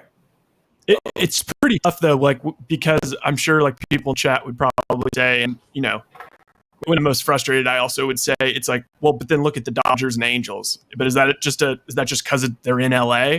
But they're both getting, superstar guys. That's one thing I wanted to bring up is like, what do you feel like is maybe not like, stats wise, what do you think the value is to having a guy, like you were saying about Machado, that can be the best player on the field any day? Because if you're an 8-year-old kid right now and you're a Giants fan, your dad's trying to get you to be a Giants fan, who even is your favorite player on this team? You don't have a single hitter that's like projected to be an all-star this year. We don't have any young guy that's, we even 10, 12, 14, we talk about those as a ragtag group, but we had Posey, we had Bumgarner, we had Lincecum was electric, Kane, you keep going. So, I mean, we had guys. And so, yeah, I mean, what do you think the value is? And do you think a team can win a title without having, an all-star kind of face of the franchise guy? Probably not, but the thing I said, a while back, I'm not moving off of that. You can bring in Aaron Judge, and if everybody else on your team is hitting 220 and you're losing 90 games, that 8-year-old kid is going to fall in love watching Aaron Judge play. But they ain't coming out to the ballpark 30 times a season to watch 25 losses. Got to be able to win. And as you win, those players come to the top. They become the stars. They become the favorite. Think how many Giants were revered, were good players. But, you got, think of the bullpen, Jeremy Affeldt. Yeah. How many Cy Young votes did he get? Probably 0. But this guy competed. This guy helped you become a champion. I remember watching his day at the ballpark on TV, and the love the fans had for him, and his love for the city, and his love for the whole thing. People develop. People come out. Come to the top when you win. There were some of their other bullpen guys. Brian Wilson, Romo. Yeah. Lopez. Yeah. I mean, you're talking about guys that helped you win a championship and are revered in the city. But none of them are going to the Hall of Fame. None of them are going to get a Cy Young vote when they played. But they helped you win. And so those players become your stars in a way. Doesn't matter if they stayed 60 games or, and they had 400 career saves or they hit 45 home runs every year. No, they were champions. And that will live forever. Yeah. They walk together in history forever. Yeah, I think of the Angels and Mike Trout. Yeah. Mike Trout has not been to the playoffs yet in his career, right? Yeah. And he's considered he's on everybody's top 5 list of top generation, players. Maybe of all time. Yeah. Can do it all, but Hey, we probably should get on with your night. I got one last one for you that I've been thinking about. Now the Giants trade. I'm watching this great, Major League Baseball. The MLB Network does these shows, and one of the shows that they had on was on the Cardinals of the '80s. And I don't know if you ever saw the Cardinals of the '80s. I mean, I know I didn't see the video. I saw enough of the team. Yeah, I mean, and they were incredible. And it's like I almost have to explain to my kid how this much pressure this baseball team put on you. Ground ball in the infield, and it's like all of a sudden everybody's running everywhere, and it was amazing. Ozzie Smith, Lonnie Smith, Tommy Herr, Willie McGee. They had guys everybody could run. It was like a track team out there. Andy Van Slyke was on this team. He was like the 9th fastest guy on the team or something. They could fly. And Whitey Herzog loved that style in Kansas City, brought it to St. Louis. There was a play, and they showed Templeton, and he basically had a hammy, and he was in the lineup, and he hits a ground ball back to the pitcher in St. Louis, and he Cadillacs it up the first base line because he got a hammy. Nobody really knows. The crowd in St. Louis boos him. He flips them the bird. And Gussie, the owner of the Cardinals, basically, according to Herzog, went to him and said, I want him gone. And Herzog said, hey, wait, at that point, Templeton was a great player. And he said, hey, don't make me get rid of him now. I promise you I will get rid of him before next year, but let me see if I can find a deal for him. And so the story is that Dick Williams came up to him, or maybe it was Jack McKeon that came up to him at the winter meetings and said, hey, would you consider trading Templeton for Ozzie Smith? And Herzog's like, I almost fell off my chair when he said that. The Giants just traded Mauricio Dubon, and he has had some, and they gave him away for this minor league catcher, Papirski, who's a 210 minor league hitter. It was a true giveaway to the Astros.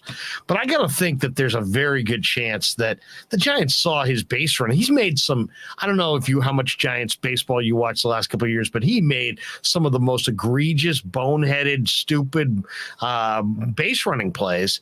And the kind of plays that would make you go, oh my God, send him out, get rid of him. How do you watch this much baseball and not react when a guy does something so bad that you're like, oh, have you ever said, I mean, not without naming a player, I'm not asking you to name a player, but it's, like if you were Brian watching the game, all of a sudden you're like, oh my goodness, he's not gone today and he may not be gone tomorrow, but because what we just watched, he's gone at some point.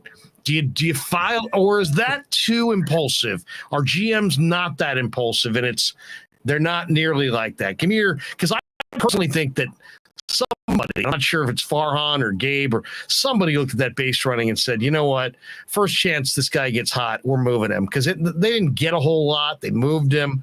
To me, I think it's related to base running. But have you ever just basically turned on a player because you're just like, oh my God, I can't believe what I just watched there? Either Cadillacing or just unprofessionalism or something that reveals some kind of character flaw. What do you think? Two things. Remember Rivera running the bases? Ruben, yes. All across the diamond. John Miller. And that was the worst base running in the history of baseball. I still laugh at that. Felipe was our manager. And after the game, Felipe, it's hysterical. He said, I thought he was out. I looked at my lineup card. He was still running. I thought he was out again. I looked at my lineup card, and he was still running backwards. But I think, and this is where teams can really get in trouble if you get reactive like that. And I made decisions based on pieces of information I gathered almost on a daily basis. And if you have a player that has got a flaw that they refuse for whatever reason to iron out, holding base runners, if you're a pitcher, inability to throw strikes in key spots, how you run the bases, your inability when they used to play the game where you would move a runner along, or hit to the right side, give up and out to get 90 feet. You make these, you're constantly taking in information, and then you get to the point where you make a decision, and you try to obviously trade somebody when they're hot. Can't always do that, but it's never quick unless somebody's about to make a horrific mistake, and so you got to be patient with it. That's one of the toughest things you do in sport, again, especially in baseball, because you play it every day. Yeah. And you evaluate it every day, and the media evaluates it every day, and the fans evaluate it every day.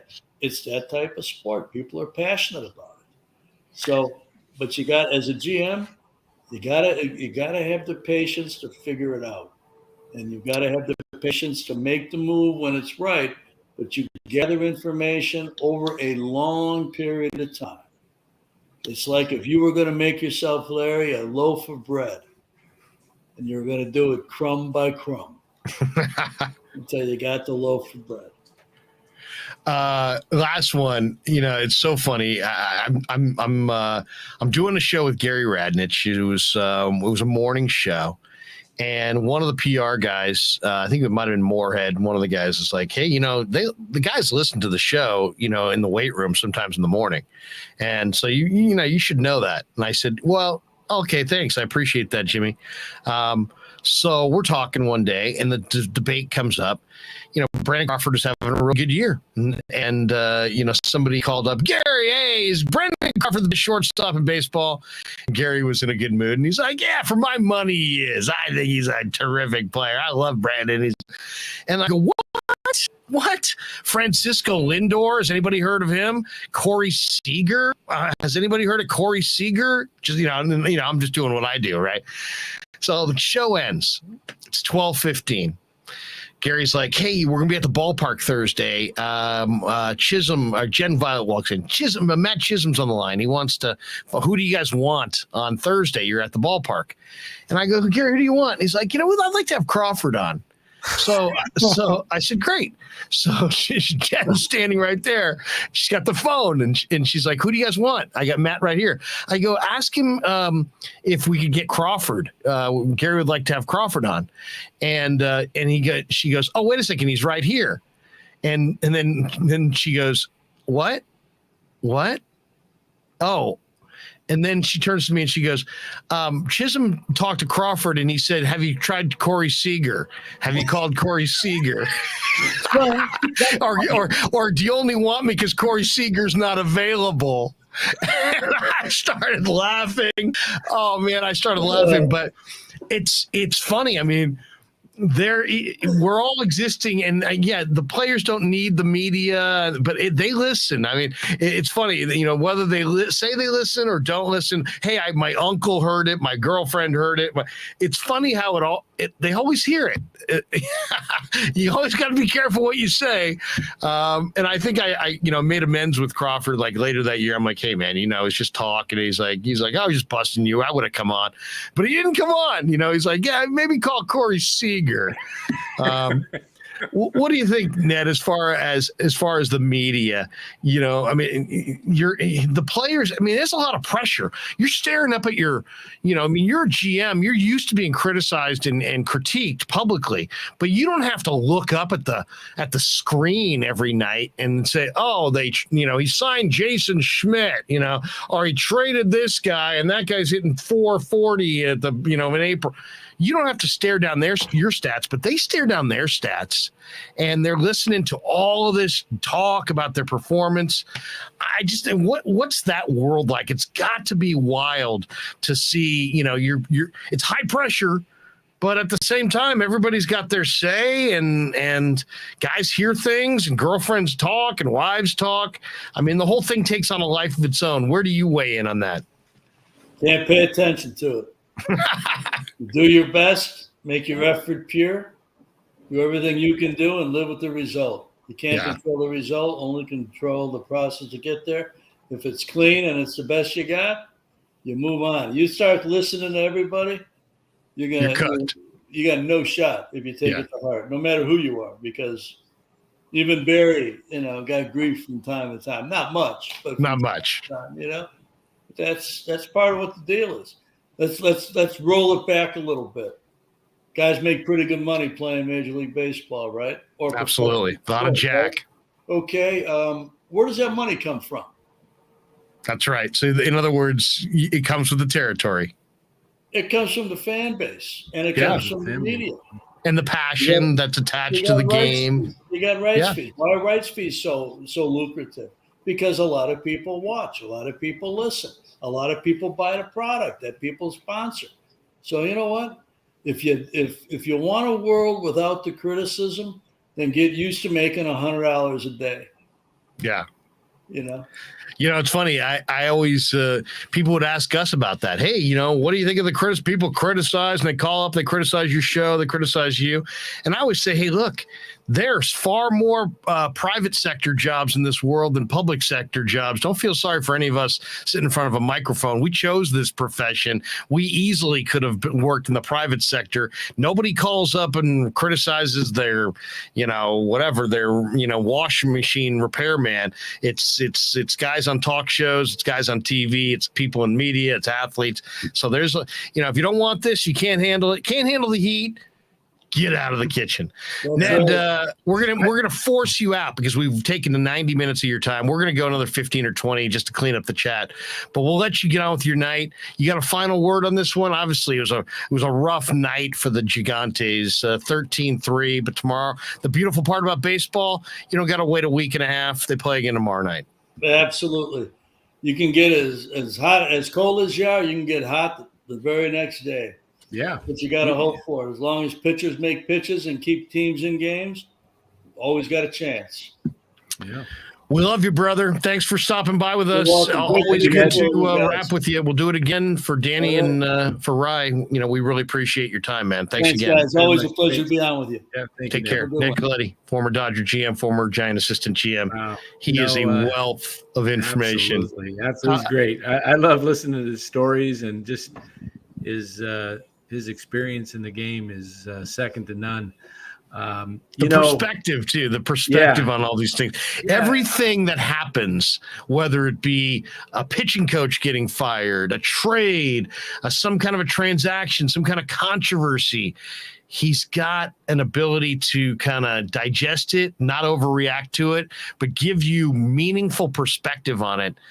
Yeah, I think it's golden, man. I'm glad we have him as a resource. Before he left to him, but one of the things that the common fan does not, I don't think, always realize, and this comes from me playing, sports at a pretty high level, and especially in the professional ranks. When a guy doesn't get a hit in a key situation and guys jump all over him, and the best hitters fail 70% of the time are in the Hall of Fame, right? Okay, so. But what people don't realize, whether it's baseball, basketball, football, when a guy doesn't come through, the opposition is paid well to get you to have a bad result. They get paid too. Yeah, absolutely. And so people don't realize that, when guy goes up there and takes a called strike 3 on a pitch he's frozen by. Well, that guy that's pitching is getting paid pretty well to get you out, and sometimes it works, and that's why you kind of look at overall, and you look at you kind of look at not just batting averages and on base percentage, but you look at the eye test of things. And when we're talking about Joey Bart, I like Joey Bart. I just think he's struggling, and it's obvious he's pretty fooled up there most of the time. He did get a hit tonight, Ryan. Oh man, I told you, man, that was a risky bet, because that lefty, he was overdue. But anyway, I just think that you didn't bet big money on it, right? $55. I mean, that's pretty sizable for me, honestly. I mean, I just thought it was free money. I was like, why are they giving me free money? But I also bet on the Giants, so yeah, I'm took a bit of an L. Yeah, he took it in the chin tonight. But my brother, I was telling you guys earlier, he bet on Justin Thomas 14-1 to win the PGA, so he did pretty good on that. But I just think it's a long season, and I've seen teams go through 8-10 game losing streaks and still come back and make the playoffs and even win the World Series. The Giants right now are in a funk, and what's the biggest issue? Because Ned kept pointing to pitching, but I'm looking at an offense that's scoring 1 run, 2 runs, 1 run, no runs.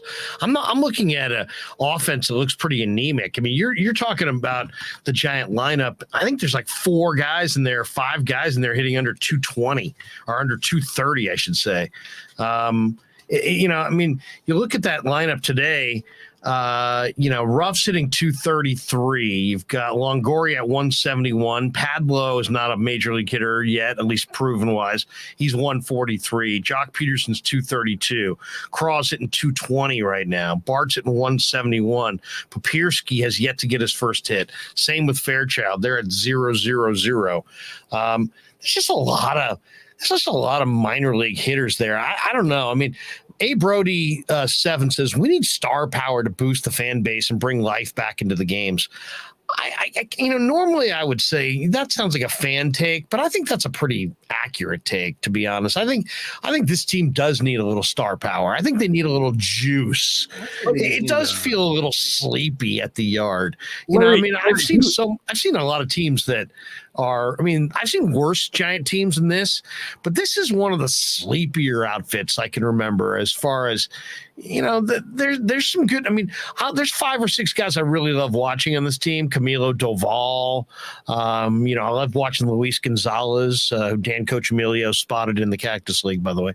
But I mean, there's just a lot of you know, I mean, we went right down the roster and started looking at the lineup. It's like, all right, okay, all right. I mean, I'm excited. Like, who's exciting? Like, if you said that's the thing. Like Larry, I like Jock Peterson. Peterson is exciting to me. I like Crawford playing shortstop. He's exciting to me. I like Estrada in the field or at the plate. He's got bat speed. He makes some nice plays. He's exciting to me. Luis Gonzalez, I think, is an interesting player because he is hitting 320 and it looks like he's a pretty good hitter. That's exciting to me. The rest of it is kind of like, you know, I mean, there's, I like Rodon. Yeah. Rodon's fun to watch. Doval's fun to watch, but there's not that guy that like, you know, if they traded tomorrow for Josh Bell, is Josh Bell worlds better than what they have? I don't know, but you know what? He would make them way more interesting to me. I would watch more of the games if they had one kind of lightning rod bat or a young player who's got a real future. Yeah. You know, I mean, we needed Bart to be on the trajectory. We need one young guy like Bart to come up and like be that guy, because that's the other thing. You don't have to be like this crazy all-star Aaron Judge. If you're just good, if you're Matt Cain and maybe you make 1 all-star, 2 all-stars in your career, if you're just that kind of guy, but you come up and you're young and you've promised and you're going to be here for a long time, that's good enough for me. I was going to ask you, Larry, who is your youngest son's favorite player on the Giants? Who's his fit? Because Posey's gone. I mean, Crawford, you could say, Belt. Those guys are old. I mean, I'm sorry. They're still great players, but 34, 35 years old, I don't know if that would have moved the needle for me when I was 10.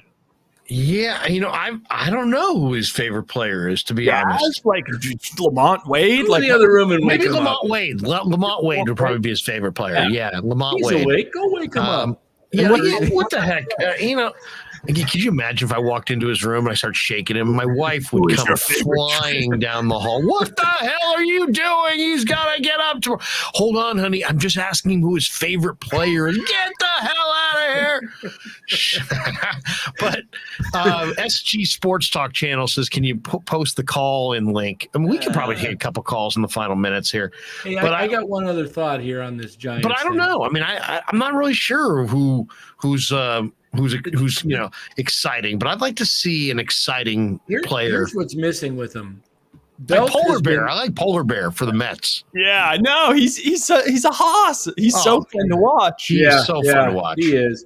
Belt is, you know, I mean, that whole captain thing and everything is fun with the team. And Belt is my personal favorite. Yeah. Belt is wonderful. He hasn't been available too much, but when he has, the Giants are like 17-9 with him in the lineup, and they've won like 3 other games when he didn't play, and then the rest they've lost. So they're under 500 when Belt doesn't play. So I will say that, you know, if you want to look at like plus minus on a basketball court, Belt is like a key cog of making the Giants lineup work. When he's not in there, he works pitches. He gets to 3-2 count almost every at bat. Even though he's not hitting great, he's making pitchers work. And I think all the guys kind of, you know, pick up with Wade not there. Belt, Wade, Casale was starting to hit. When you got that 9th spot as catcher and it's almost an automatic out in an inning, it can be kind of tough. But here's something that's very interesting. Krueg and Kipe said this tonight, and I just looked at the stats. Prior to tonight's game, they said, who do you think, based on the records and these lineups, who scored more runs this season? Yeah. and it was the Giants. And even after tonight, the Mets have played one more game, and they've scored 207 runs, and the Giants have scored 201 with one less game. So the Giants' offense, and the Dodgers have scored 227. They're not that far. I think behind, it's the Giants have lost some games where they haven't scored in bunches, where they go 3-4 games, but then other games they're scoring over 5 runs a game. But lately, First, the crappy teams, it seems. Yeah, like Ned said, the last 8 games they've given up 66 runs or something. Yeah, I mean, the Giants they lost 5 in a row 2 times this month. Yeah. They didn't lose 5 in a row all of last year, I don't believe. The most they won 5 in a row this month. Yeah, they did. They won. Did they win 6 in a row? Didn't they? Beat the Cardinals, beat the Rockies. Yeah. No, 5. Oh, yeah, you're 5 right. 6 in a row. 6 in a row. Because, again, the Cardinals. Yeah. Wow. Something like that, or 5 out of 6. Whatever it was. But they've had some stretches. But still, 22-19, and they don't even look good right now. So if there's a silver lining to all this, is that it can't get any worse. Well, it could. Tonight's lineup was about the worst I've seen since the 2017 or the first year of Farhan, when Connor Joe and Michael, whatever the other, Reed were the starting opening day outfielders. You dream of Connor Joe at this point. I mean, seriously. I mean, Connor Joe's like, he's like Ted Williams compared to some of the guys they've got now. But, I mean, the guys they had tonight, I mean, it just was like Padlo at first, center field. He did make a beautiful scoop, though. Yeah, how about the scoop Padlo made? That was a beautiful play. He looks like a ball player. He looks like a third baseman to me. He's not hitting, but man, does he look like he could be a great, fixture in the lineup.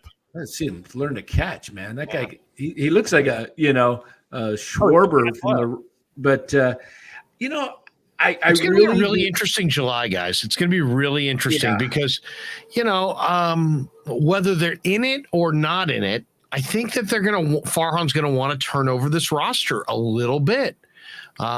He's got payroll flexibility. They've got prospects coming. He's got, he can take on money, you would think. So, he should, we know he's pretty creative. To me, this might be one of those years where, some years you win, some years you develop, some years you do a little bit of both. This team may be able to. Is this year going to be a year about winning or developing? Well, they're not going to win 107, but they may be a playoff team. So here would be my thought for the year as they sit here roughly 500 in starting to be late May. If they could have this year result in a playoff berth as one of the wild cards and find 1 or 2 key cogs in July at the trade deadline that they either invested guys at the major league level in trading for or minor league players, that would be a good year for me. That to me would be successful. Coming off of 107, knowing that the prospects that they have in their pipeline are still very much coming down the pike and they're still not there yet.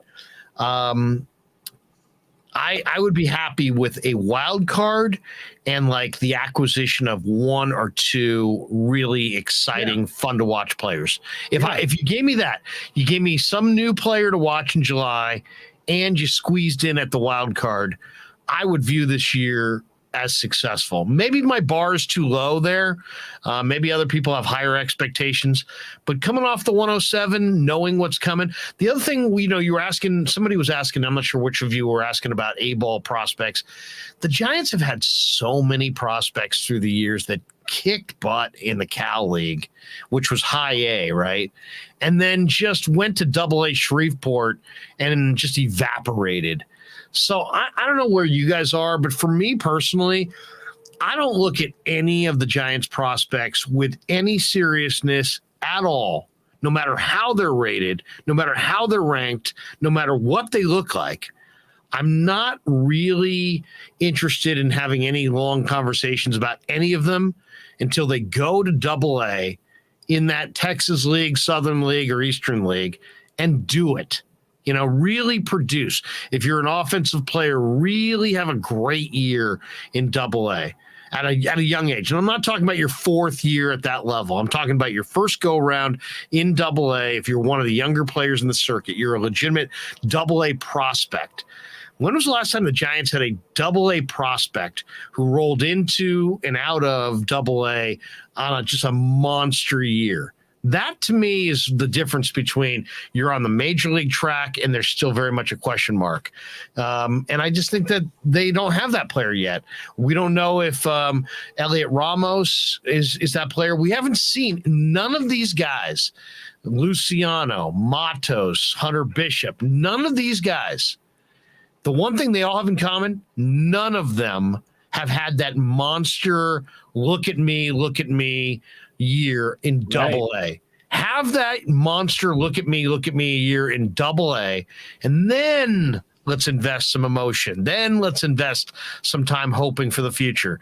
Until then, you're just going to be hugely disappointed because there's all kinds of guys in this world that can rip it in the Cal League that can't touch the big leagues. Right. And all Giants fans, we can all cite the names through the years, and I can go chapter. I mean, every Giants fan who knows me knows I can go chapter and verse on A-ball monsters who just went to Double-A and just disappeared.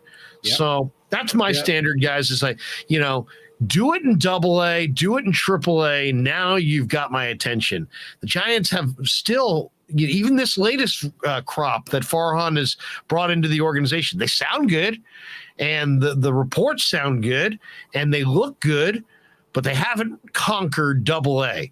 And until they do, it's like, what are we talking about, right? I mean, you wouldn't trade this guy. He hasn't even dominated Double-A.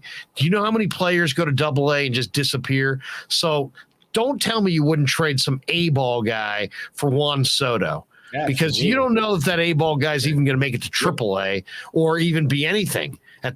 Tony Torquato was going to be a great player. Yeah. By the time he got to the big leagues, he was a pinch hitter.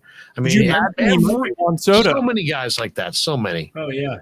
One thing I'd like to see the Giants do up on the big leagues roster is, I love Darren Ruff. Okay, I love his hustle. I love his just approach to everything, but he's not a left fielder, okay? I mean, that was bad today. That was really bad. And then it wasn't just today. It was either yesterday or the day before. He was chasing a long fly, running full speed. He's not only a left fielder. He's not an everyday guy, in my opinion. He's a nice bench player with a pretty good bat. Put him at first base. Yeah. Put him at first base. DH.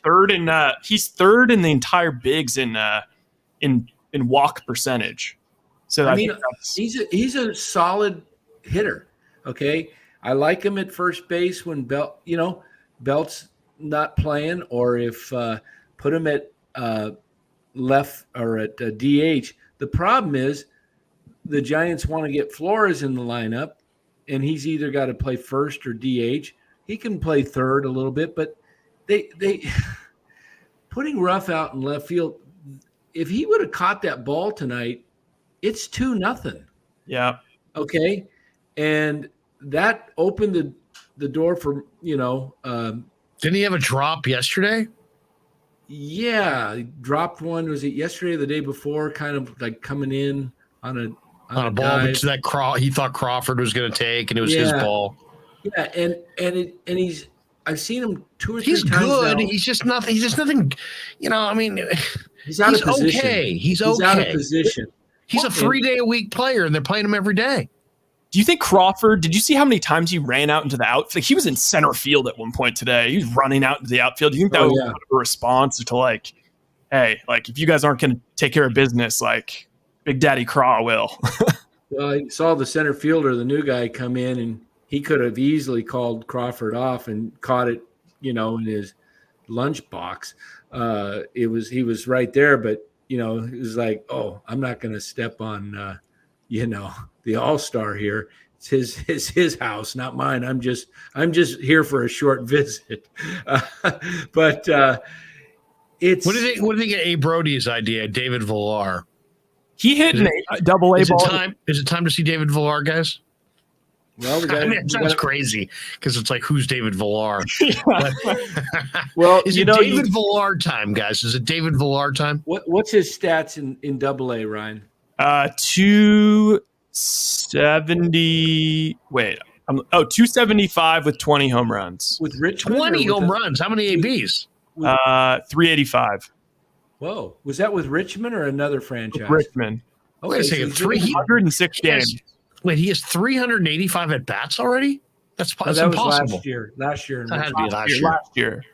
And so then he had 275 in Richmond. That's a pitcher's league with 20 home runs, and then this year he's 302 with 14 home runs in 129. Heck yeah! Don't forget Joey Bart in the same league was hitting 294. Yeah, but he didn't hit that many home runs though. Right. No, but I'm just saying he's hitting. That other guy's hitting less than what? What did you say? 302. He's hitting 8 points higher than Joey Bart, who's almost on the bingo card right now. What's Villar play? Just third base and first base? Yeah. So he's a corner infielder. Okay. So Rebel 444 says Austin Dean hit another bomb. Dean's kind of interesting. He's got power. I saw him hit 2 bombs a couple days ago. So I don't know. They need a shakeup. They need a shakeup of some kind. I don't. They might. I don't know what the answer is. I really don't know what the answer is. But I definitely think that they won't sit on their hands. Farhan's too proactive. He's too impatient. Kapler looked today, I thought, embarrassing. Yeah. Not embarrassing.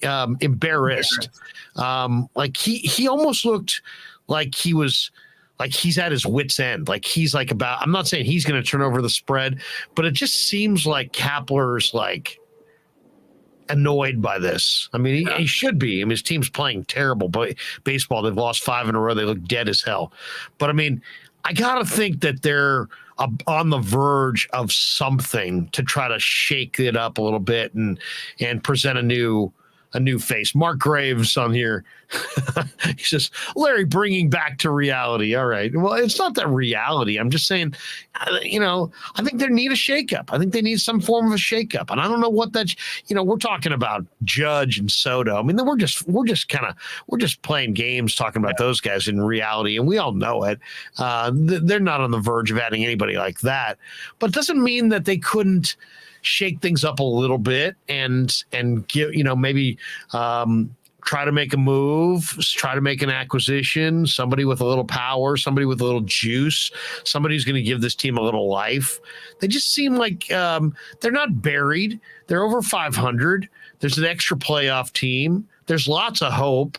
We're not even at June 1st. Yeah, but you know what? Tony D says Kapler's like, help me out, guys. That's what it looked like. He looked embarrassed as the Mets were tacking on extra runs, their 12th run, their 13th run. They panned the dugout, and Kapler had this look on his face like he was disgusted. Did you guys see that at all? Yeah. Oh, absolutely. That's not a look that we're used to seeing from him. So I kind of wonder what the reaction to this kind of free fall will be. If anything, who knows? Maybe they'll have no reaction at all. But it just seems like I can't imagine they're going to sit too many more days and just watch this recurring nightmare over and over again. It seems like they're going to shake it up. Maybe I'm wrong, but that's my take. Yeah, their biggest thing right now is injury. Slater's now on the IL, Belt's on the IL, Wade's on the IL. I think so maybe that's it. Robert Rothberg says we don't need a shakeup. We need healthy players. Yeah, but you know what I would do? If every single guy on this team were healthy, it's still a team that's a bat short, in my opinion. Listen to this. Think about this.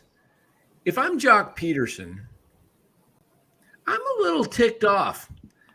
You're going to put what was the guy playing in the center field tonight's name?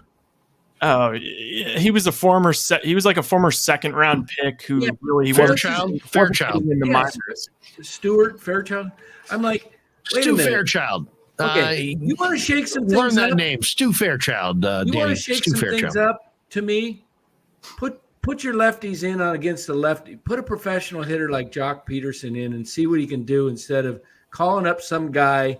You know, you're trying to impress Jock and get him to be hopefully sign more than a 1-year deal with San Francisco. And you bring up a guy who's, you know, because you got this platoon system and you play him. I mean, are you saying that this guy's better than Jock Peterson? He's got a better 200 hitter in the he's like a 230, 240 exactly. hitter. Play Jock, shake some things up, put Jock in there against the lefty, see what he can do, put Yaz in there, and put Gonzalez in there, and just whatever. Did you guys see Marty's tweet? Did you guys see Marty's tweet? Oh. Marty tweeted, did Papirski really just pinch hit for Joey Bart? ... My goodness. Exactly. You know what I'm thinking, guys, is like our team, obviously we don't have the one guy, but a lot of times it's like when we have Belt, we have Jock, we saw it at the beginning of the year. It's like one guy can kind of help. One guy can step up for 3 weeks and be an all-star. You know, totally. And one hitter in a 9-man lineup. I know this sounds like, you know, like it's like, you know, grasping at straws, but in I've seen it many times. In a lineup full of guys struggling, sometimes the addition of 1 extra bat, 2 extra bats makes everybody relax, and then they just settle into their role. Right now, this team reminds me of a lineup that's like a bat and a half shy, maybe 2 bats shy. And if they could find that player, maybe they promote somebody internally like a Villar, somebody who's swinging it well coming out of the minor leagues. Maybe you make a minor trade and acquire somebody who you know is a good offensive player, and you add 2 offensive players to your lineup, and maybe that jump starts it. Because right now I'm watching this, and outside of their trip to Coors Field, when was the last time you saw a good 4-5 run rally from the Giants? I mean, seriously, when was the last time we saw them actually, you know, double, homer, double? I mean, it just they're not putting a charge into the baseball. There's just a lot different coming off of the Mets hitters' bats than it did coming off of ours. No doubt. Who did Stuart Fairchild come from? Did he come from Seattle too? He's been all over the place. From he was a high pick, I think. No, I think second round pick was Cincinnati. Yeah, Cincinnati. But I mean, we're trying out potential guys based on their past, what they were looked at as good, and trying to get a spark in the major leagues. To me, you know, if that's your World Series Game 7, and that's what you got left on your lineup, are you going to bench Jock? I mean, I just think, when is Jock Peterson ever going to hit left-handed pitching? When is he going to be able to get that shot if it's a game like tonight and you're putting in a guy by the name of Stuart Fairchild ahead of him? I mean, to me, I call him Stu, but yeah, you go ahead. You can go Stuart if you want. You're very thinking, formal. if I'm Jock Peterson, and I'm, you know, because I'm like, what do I got to do to show that I can hit left-handed? Well, he himself might be a platoon player, but he's freaking Triz Speaker compared to these other guys. Exactly. That's what I'm saying is, if you're going to shake something up, you're not going to shake it up with, Papirski pinch hitting for Bart. That third swing, strike 3, was so far in the dirt, it looked like he was swinging no matter what. I mean, I got to question the whole addition of Papirski, to be honest. I mean, what Papirski's not a major league hitter. He's a 210 minor league hitter. I mean, that was bizarro. And then, you know, I'll say the other one is Ramos came up early this year. He hit 2 balls, 110 miles an hour. They farmed him out. He went down to the minors. He hasn't hit since. You know, they traded for Luke Williams. He seemed like he was hitting the ball well. Then he gets sent down. Anonymous said that he was DFA'd. Gonzalez has the highest batting average on the team. He got sent down last week. That was a dubious decision. I don't know. It's a weird thing. They seem like they're forcing it, where last year, it seemed like they almost perfectly orchestrated their transactions throughout the year. Every time they needed a little juice, a little lift, they made just the right addition. And somehow, some way, they outran the Dodgers in a 162, race for the best record in the league and the best record in the division. So I never had a slump the entire year. Never. But you know what? Here's the thing about this year. They lost Buster Posey and Chris Bryant and replaced him with Jock Peterson. I mean, that wasn't going to work. I mean, that wasn't going to work. It was going to take another bat or two. So they looked to me like a bat short. And then I think they were hoping to get Joey Bart going, and they obviously are still hoping to get Joey Bart going. But right now, Joey Bart looks like he needs more seasoning. Papirski looks like a minor league hitter. It's just they're in a tough way right now. They really are. Their prospects are promising, but not ready. They have money, but there's no avenue there that I can tell. There's nobody out there. Like Justin Upton just signed. I didn't want them to sign Justin Upton. Did you guys want him to sign Justin Upton? Swing him through every pat. Justin Upton hit like 200 last year against right-handed pitching, so he's not the answer. Tony D makes a good point here. They lost Donovan Solano. Yeah. Donnie Barrels was a really dependable offensive hitter with a very even stroke who could hit velocity and he could hit good pitching. That one right there is a great point by Tony D. Not only do they miss Posey, not only do they miss Chris Bryant, they miss that guy, Donnie Barrels, a lot. Yep. So I don't know. We'll see. I wouldn't overreact because I really believe the Giants are a relatively rich team, but I want to see some movement. The nice thing I will say this about the Giants, and I don't know how you guys feel about this, but I've got tremendous confidence in Kapler and Zaidi. Oh yeah. Now absolutely. You say, why do you have tremendous confidence outside of the 107 last year? Because you know how much, I have high standards for the Giants. And I would say in the last couple of years, every single time I was at a point where I was like, man, something needs to happen here. The next day, something happened. I mean, I just get a sense that Farhan's got a great sense of his club. And every time in the last couple of years that I felt like, man, they look stale. They need something new. They need to do something. They need to move. They need a shake up. I mean, every single time I thought that last year, within, I swear to you guys, 24 hours, 48 hours, they're making a trade, they're making an addition, they're making a signing, they're changing it up. And right now, there's kind of a stale feel about the Giants. Some of the veterans really did have incredible years last year, from Crawford to Belt to Longoria. They had across the board, a lot of their vets had bounce back years. So maybe this year is a little bit of a regression to the mean on some of those guys. How can it be with everyone though? That's what I don't understand. Because they're all on the wrong side of 30. So they're really not getting better. What they did was they coaxed through smart coaching, I think, and and those players' dedication to their craft.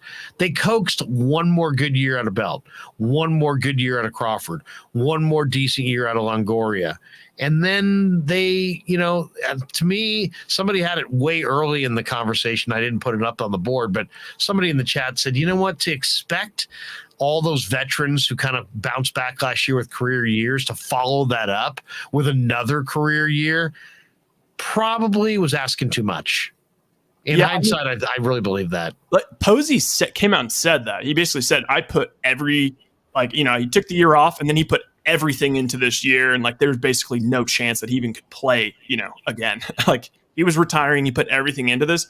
Is there a feeling maybe, the vets put everything into it, and now they might be a little tapped, or maybe it'll. Well, Anonymous rises because they all played over their heads last year. There was no alternative than to come back down to earth this year. So, well, maybe that's what Vegas thought. Maybe how about this one, Donnie Ecker? was a hitting coach, and they lost him in the offseason. How are we really going to point to, damn, they lost Donnie Ecker? Really? Is it as simple as that? I mean, I don't know.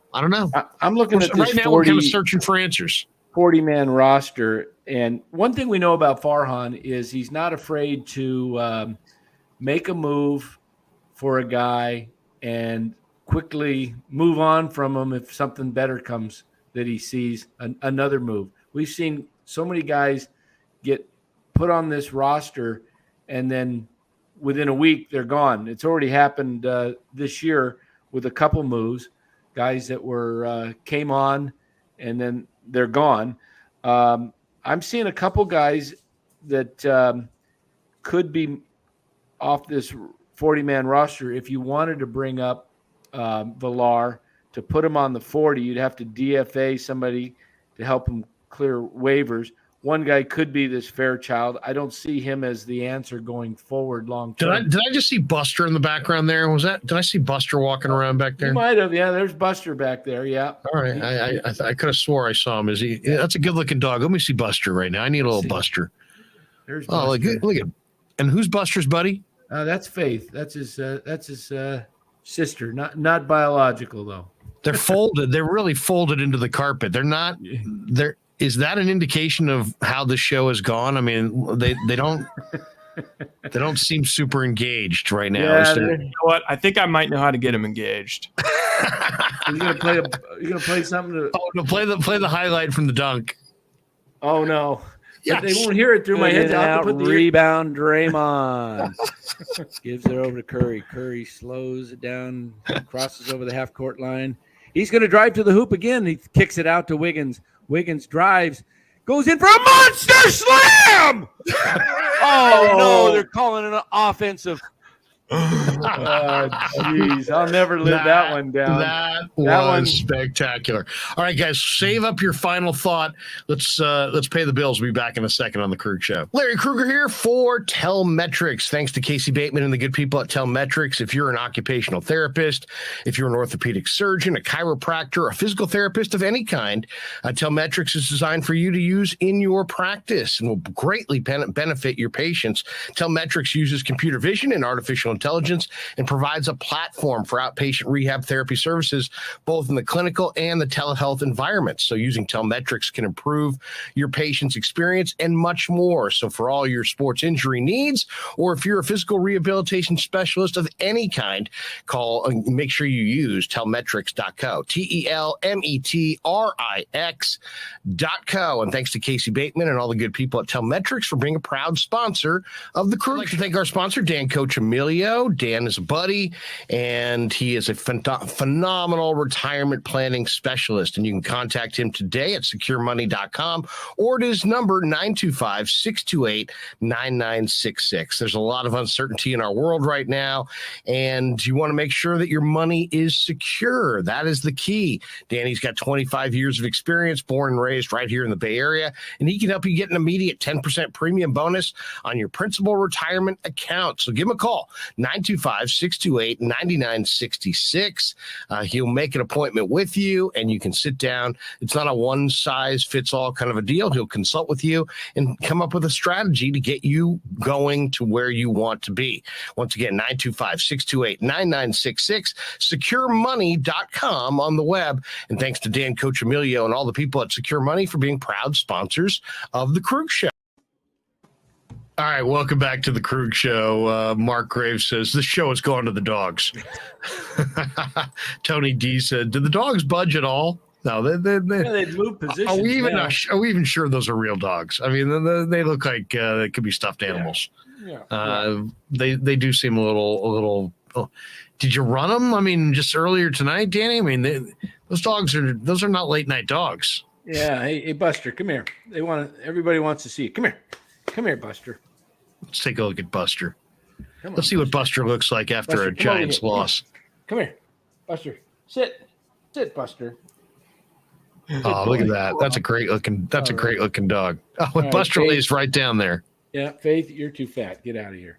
Oh, look at that. That ain't right. Poor Faith. She's kind of a I got her as kind of as a nice, mate for Buster to just have a little friend, and she's got some cataract issues, so she's Bumping young into and, furniture. yeah, she bumps into things. The other night, went out the slider, and she coming in, she can't run in full speed, thought it was open, and bang. Tony D. They're alive. They're alive. All right, guys. Well, hey, that's going to do it for us. You guys got a final thought on this one? By the way, the Celtics came back tonight, and even As that predicted. series with Miami. Did you guys watch any of that? Yeah, a little bit, but not a ton because I knew it was over early, and but I'm happy that they won because now Miami will win. I think Game 5, go back to Boston for Game 6, and I think Boston wins that, and then whatever happens in Game 7 happens. But I think that, as we said earlier, I think it looks like a 7-game series, and that just bodes great for the Warriors. Yeah. My biggest thought with that is, I think it's just going to go 7. Each game's just been like blah blah blah blah blah. But I'm just wondering, like, do you think that sort of play style is going to transition into the finals? Because it's it's a little bit of a football. Everybody's like, oh, they're playing football out there. The Heat fans are accusing Celtics, and the Celtics are accusing the Heat. And it reminds me a little bit of the Grizzlies series, and I'm glad we had the Grizzlies series so we could prepare. But do you think that they're going to allow that sort of to go? Because they weren't calling anything in that game. It's a great question. I'm not really sure what we're going to see going ahead and going forward in that series. If you guys had to say the winner of that series now that it's the best of 3, who are you going with? Best of 3, 2 in Miami, 1 in Boston. I'll still take Boston. Boston. Really? You guys going Boston?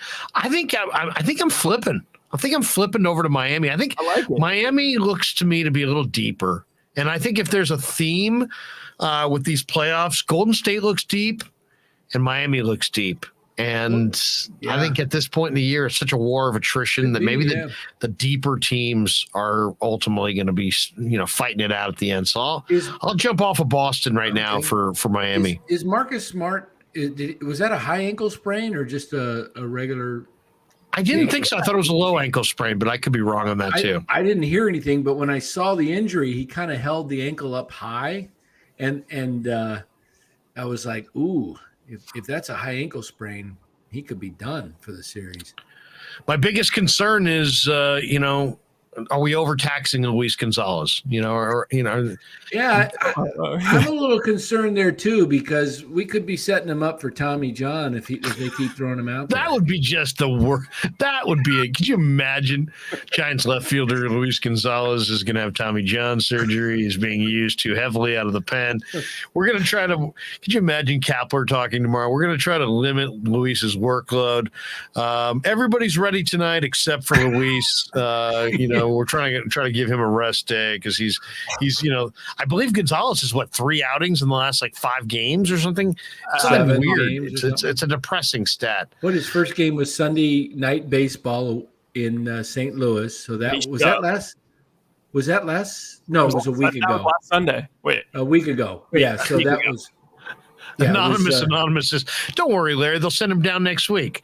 Yeah, great.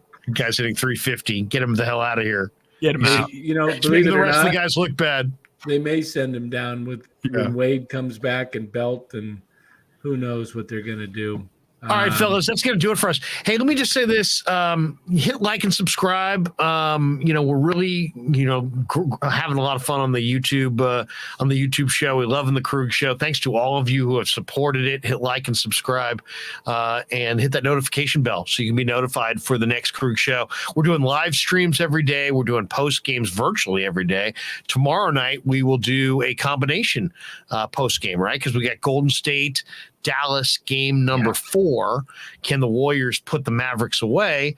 So Cyrus will join us afterwards, maybe Kylan, and we'll talk a little Giants Mets as well. And then Wednesday at 3, I'm on Grant Cohn's channel. We're also hopefully going to have Vish back with us to talk a little offseason Niners with minicamp going on. But we got a lot going on the rest of the week. So a lot of good baseball, a lot of good basketball. and some new things coming down the pike that we have to announce that we will tell people here in the days ahead. But thanks for supporting the channel. These two guys are doing an incredible job. We love our sponsors, Danny and Casey, and of course, Len Dempsey and Ryan and all the good people at the Krueg show. We're having a lot of fun. And also, one of the things that I'm getting great response on are Bay Area Sports Live, kind of back and forth, where Ryan and I kind of bat headlines back and forth. And we'll be doing that throughout the rest of the week. So hope you enjoyed that as well. And if you don't catch it in its entirety, we're trying to cut them up into smaller videos and you can kind of see them one by one. But guys, we appreciate it. Great night tonight. Final thought. Danny, we'll start with you. Final thought. Really enjoyed having Ned on tonight. Yeah, well, Ned was great tonight. Yeah. It was a lot of fun. Ned is not only a great baseball mind, but you could just tell, haven't met him personally, but tell he's just an outstanding character guy. Just really like him. And, so he adds so much to the show. What I'll leave the fans with is this: 162 games. They're 22-19. They're struggling right now, but let's just wait a second. Relax. Well, you were going relax, weren't you? Yep. Damn you. My last thought: we got Webb on the mound tomorrow. We have an ace for a reason. He's got to put an end to the skid, and then we're gonna sweep it up in Dallas. And so I think we're all gonna be feeling much better tomorrow. As A. Brody would say, everybody, just relax. And on that note. Yeah, never met a man I've been scared of. Careful, you gon' get exactly what you asked for. Careful, whatever you bring me getting handled. I answer to no one, I don't need to hassle. Yeah.